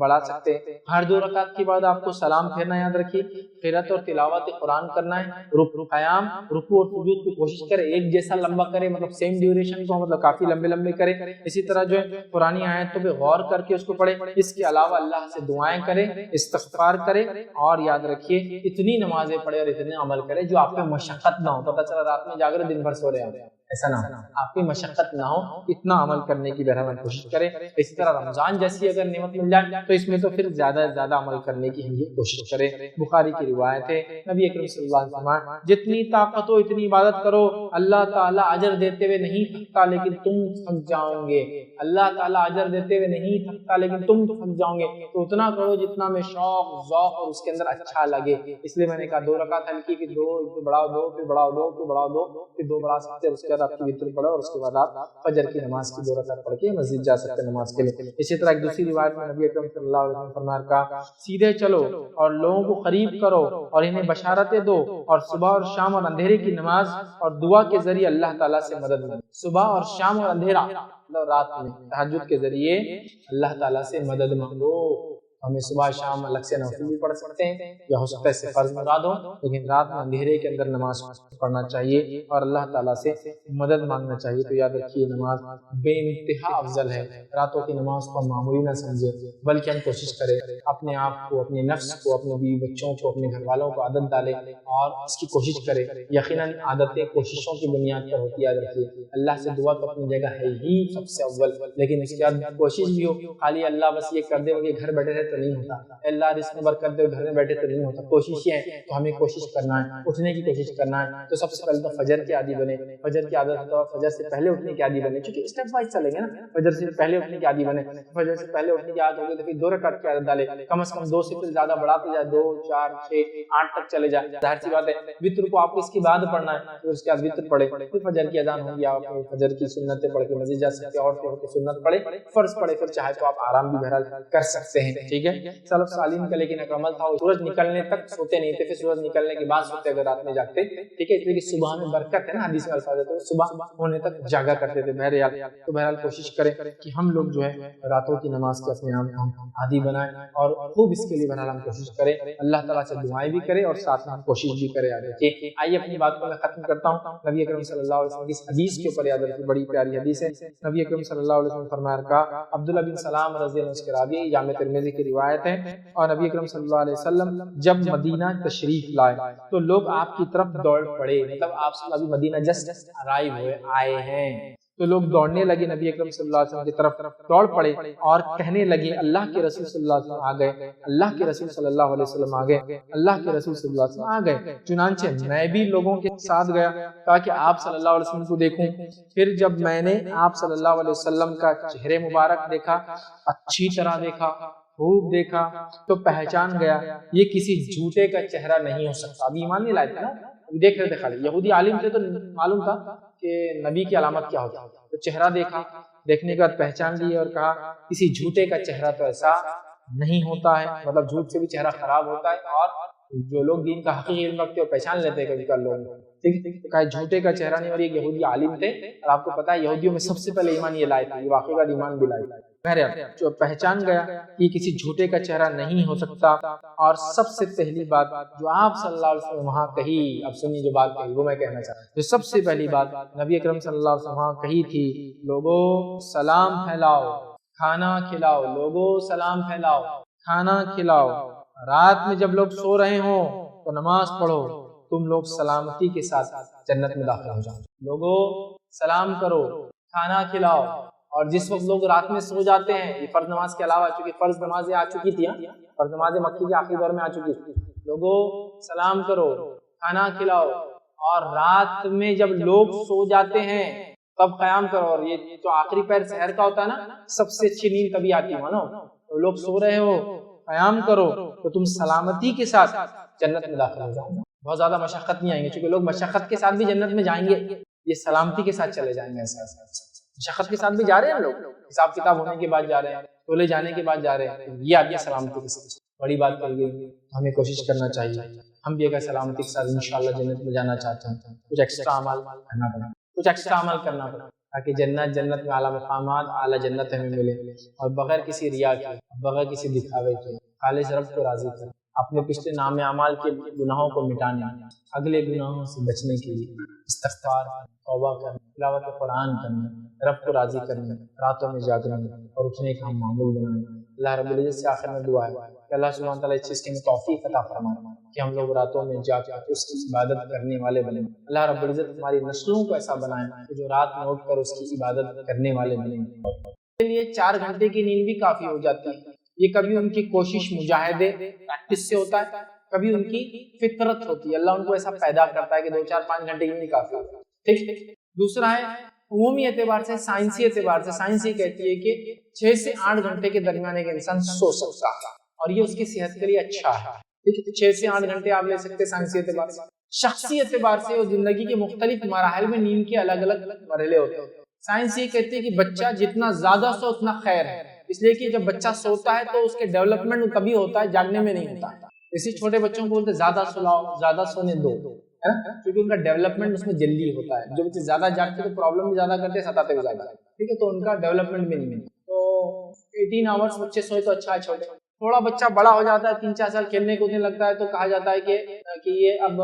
تقریباً 12 گھنٹے سوئے تو کافی ہے۔ اس سے تھوڑا بڑا ہو جاتا ہے، مطلب اسکول جانے لگتا ہے، سمجھ لیے 4-1 سال کا، تو اس کے لیے 8 گھنٹے کی نیند کافی، 8 سے 10 گھنٹے ہوتے ہیں چھوٹے بچے سے۔ اس کے بعد بالغ ہونے لگا، اب ظاہر سے تو نماز سے فرض ہے، 7 سال سے اب نماز کو لے جائیں گے، 10 سال بعد تو مارنا ہے اس کو نماز کے لیے، تو ظاہر سے اس وقت تک اس کو رات میں سو کے فجر میں اٹھنے کی عادت ہو جانا چاہیے، ٹھیک۔ تو لہٰذا ہم یہ تو نہیں کہہ سکتے کتنا، لیکن اتنا آپ سوئیے جتنا آپ کے جسمانی سکون کے لیے ضروری ہے۔ اب ہم لوگ کیا کرتے ہیں، دیکھیں ایک جسمانی سکون ایک چیز ہے، اور ایک یہ ہے کہ لگژری کی طرف چلے جائے۔ مطلب ایک انسان کی بھوک ہے، 1 روٹی کھا سکتا ہے، لیکن وہ زیادہ کھا کے 3 روٹی کھا رہا ہے۔ نیند میں بھی اور باقی چیزوں میں بھی ایسی ایکسس کرتے ہیں۔ 8 گھنٹے کی نیند جس کو کافی، خامخواہ 10 گھنٹے سونے، 10 گھنٹے سونے کے بعد سستی اور بڑھ جاتی ہے، 12 گھنٹے 14 گھنٹے تک آدمی سونے لگتا ہے۔ تو آپ کو کوشش بھی کرنا ہے، اگر آپ اپنے جسم کو ڈھیلا چھوڑ دیں گے تو یہ کام کا عادی نہیں رہتا ہے۔ جو لوگ محنت مشقت کرتے، دیکھیے محنت مشقت کرتے چلے جاتے ہیں، جو لوگ محنت مشقت چھوڑ دیتے ہیں آپ دیکھیے ان کا جسم اس کے لائق نہیں ہوتا۔ تو کچھ چیزیں کوششوں سے بھی آتی ہیں، وہ بھی آپ کو اور مجھے کرنا ہے۔ تو لہٰذا ایک آدمی اتنا سو جس میں اس کی نیند ہو جاتی ہے، عموماً 6 سے 8 گھنٹے میں انشاءاللہ جس نیند ہو سکتی ہے۔ مجاہدے اور کوشش کے ساتھ کچھ لوگ یا ان کی فطرت کے مطابق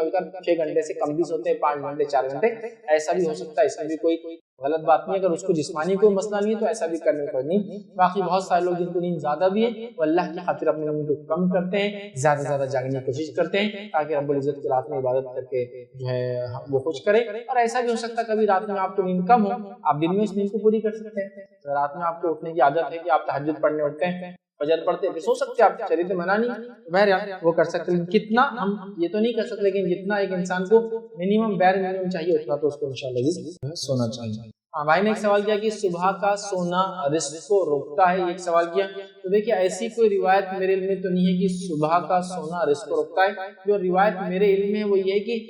صبح کے وقت میں اللہ نے میری امت کے برکت رکھی، برکت۔ اسی لیے سلف صالحین کو دیکھا گیا کہ اگر رات میں دیر تک بھی جاگتے یا رات میں سفر سے بھی لوٹتے تو وہ فجر کے بعد سوتے نہیں جب تک کہ سورج نہیں نکل جاتا، کیونکہ اللہ تعالیٰ نے صبح میں برکت رکھی، تو وہ سوچتے کہ چونکہ برکت والا وقت ہے تو وہ جاگتے رہتے، ٹھیک ہے۔ لیکن صبح کا سونا رزق کو روکتا ہے، دوبارہ میرے علم میں ایسی کوئی روایت نہیں کہ صبح کا سونا، ہاں صبح میں برکت ہے، یہ بات بالکل اپنی جگہ درست ہے، جس کے نتیجے میں بہت سارے اسلاف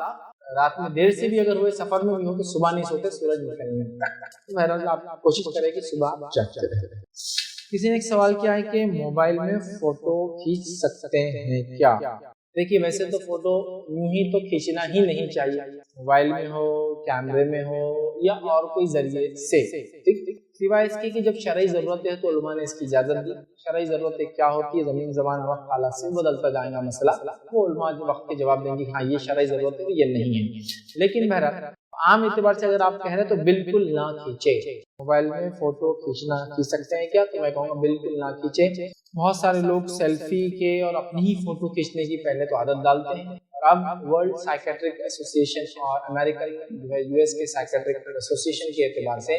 یہ کئی ذہنی بیماریوں میں ایک بیماری شمار کر لی گئی، اس کو سیلفیٹش، مطلب خود کی ہی تصویروں کو کھینچتے رہنا، جس کے لیے مختلف منہ بنا بنا کے لوگ کھینچتے ہیں۔ تو اپنے آپ کو بچائیے ان بیماریوں سے اور خامخواہ تصویر نہ کھینچے، یہی سب سے بہتر ہے، سمجھ رہے ہیں بات کو، اور یہی سب سے اچھا اور خیر کا معاملہ ہے۔ لیکن حالت یہ ہے کہ کیمرے اتنے بڑھ چکے ہیں، کیونکہ ہوتا ہے لوگ پہلا سوال یہ کرتے ہیں، اگلا سوال یہ کرتے ہیں، پھر آپ کی تصویریں تو ان کے ساتھ ان کے ساتھ ان کے ساتھ۔ تو آج کل کیمروں کا حال یہ ہو چکا ہے، کیمرے اتنے عام ہو چکے ہیں کہ لوگ دوسروں کو چھوڑتے ہی نہیں، اور آپ لوگوں کو بھاگ بھاگ کے روک نہیں سکتے کہ آپ فوٹو میری مت لیجیے گا، سمجھے نا۔ تو لہٰذا بہت ساری بار مجبوری کی کیفیت تک لے کے چلے جاتے ہیں، رونے کی کیفیت تک پہنچ جاتے ہیں، بہرحال وہ ایک الگ شکل ہے، لیکن احتیاط کرنا ہی فوٹو کھینچنے میں یہ سب سے زیادہ بہتر ہے۔ تو لہٰذا سوال تک کیا اپنی فوٹو کھینچیں، تو میں یہی کہوں گا کہ نہ کھینچیں، یہی بہتر اور خیر ہے۔ کسی نے ایک سوال کیا کہ رشتہ پکا ہونے کے بعد شادی سے پہلے فون پہ بات کر سکتے ہیں کیا؟ تو دیکھیے رشتہ پکا ہونے کے بعد شادی سے پہلے فون پر کیا، رشتہ ہونے سے، وہ منگیتر ہو جانے سے، یا وہ آپ کا جو ہے سوٹر ہو جانے سے، بہرحال کہ وہ دعوے دار ہے آپ کا بھی، شادی نہیں ہوئی ظاہر سی بات ہے، تو فیانسی ہونے سے کیا آپ اس سے بات کر سکتے ہیں؟ تو یاد رکھیے شرعی اعتبار سے کسی بھی غیر محرم مرد سے ایک عورت بات نہیں کر سکتی سوائے شرعی ضرورتوں کے، اور ابھی آپ کا وہ جو شادی جس سے ہونے والی منگیتر ہے وہ آپ کا ابھی شوہر نہیں ہے، تو لہٰذا وہ غیر محرم ہے اور اس سے بات نہیں ہو سکتی، کیونکہ شادی ہونا اس سے ضروری نہیں، اگر ٹوٹ جائے تو ہے نا بہت سارے مسائل پیچیدہ ہو سکتے، تو لہٰذا شرعاً درست نہیں ہوگا تو وہ بات نہ کرے، شرعی اس کی کوئی گنجائش نہیں ہے۔ لیکن ہمارے پاس دیکھا گیا بے پردگی کے اور اس عام کھلے ماحول کے اندر لوگ ویسے ہی بات کرتے ہیں، تو وہ سمجھتے ہیں اب تو رشتہ ہو گیا، مطلب اب تو دعوی، اب تو بس دن رات پڑے رہو بات کرتے ہیں نا، اور موبائل کی ایسی اسکرین لے لی جاتی ہے جس میں ادھر بھی فری اور ادھر بھی فری، بچہ بس صبح ہے شام ہے دن ہے رات ہے کان پہ فون ہے، کوئی بڑے بھی آگے کیا چل رہا رشتہ ہو گیا بات کر رہا ہے، ادھر لڑکی کو دیکھو تو صوفے کے پیچھے پڑی ہوئی چھت پہ چڑھی ہوئی ادھر چڑھی ہے، کیا بچی کو کیا ہو گیا ان سے بات کر رہے ہیں، ان سے رشتہ ہو گیا، شرعاً درست نہیں، یاد رکھیے۔ لہٰذا شرعی ضرورتوں کے تحت اگر پہلے بات کرتے تو بعد میں بھی کر سکتے ہیں، ورنہ اس کے علاوہ بات کرنے کی گنجائش نہیں سوائے اس کے کہ پھر شادی ہو جائے۔ اور میں سجیسٹ کرتا ہوں لوگوں کو یہ کہہ کے لیے رسم وسم کر کے سب چھوڑتے ہیں، ہاں منگیتر باندھ سیدھا نکاح کر دو نا، اب نکاح کر دو، فون پہ پڑے رہو، ساتھ گھومو جاؤ آؤ بھاگ جاؤ گھر سے، پرابلم کیا ہے؟ ٹھیک ہے ودائیگی نہیں ہوئی شادی تو ہوگی نا، اب جو کرنا ہے کرو، پرابلم کیا ہے؟ ودائیگی کے لیے ساتھ مل کر شاپنگ کرو، ایشو کیا ہے؟ شادی ہو گئی، ودائیگی سال بھر بعد ہے، لیکن ودائیگی سے پہلے بھی اب یہ ایک دوسرے کے لیے میاں بیوی ہیں، صرف شادی مطلب ودائیگی نہیں شادی ہوگی نا، تب شادی کے کپڑے بھی خود خرید ہو جا کے، مطلب شادی ہو تو ودائیگی جو ہوتی ہے سب کرو نا، اب کیا مسئلہ ہے؟ گھومو پھرو کھاؤ پیو باتیں کرو جو کرنا ہے تو بس، ٹھیک ہے۔ بہرحال یہ سب سے اچھا طریقہ ہے کہ آپ کسی وجہ سے شادی آج نہیں کر پا رہے تو نکاح کر دیں، ودائیگی بعد میں کریں، ٹھیک ہے۔ لیکن ایک بات کان کھول کے سن لے، بہت سارے لوگ غلط وہ سمجھتے ہیں شادی کے بعد جب تک ودائیگی نہیں ہوئی لڑکا لڑکی ایک دوسرے کے لیے حلال نہیں ہوتے، نہیں، شادی ہوتے ہی وہ ایک دوسرے کے لیے حلال ہے، ودائیگی وہ جب ہوگی تب ہوگی۔ بہت ساری جگہ میں نے دیکھا شادی کر دیتے ودائیگی جب تک نہیں ہوئی، اگر دونوں ساتھ بھی دکھو وہ کتنے بیشرم ہے ساتھ، ارے بھائی میاں بیوی ہے وہ الگ بات ہے، ودائیگی نہیں ہوئی، لیکن وہ شرعی اعتبار سے مرد عورت وہ جو لڑکا لڑکی ہے میاں اور بیوی ہے، یہ الگ بات ہے کہ ابھی ودائیگی نہیں ہوئی، مطلب ولیمہ باقی ہے، شادی ہو چکی ہوتی ہے بہرحال، ٹھیک ہے۔ بہرحال وہ شادی کر دے، سب سے اچھا بہرحال یہی حل ہے تاکہ یہ مسائل سے اور بہت ساری پیچیدگیوں سے انسان بچ جائے۔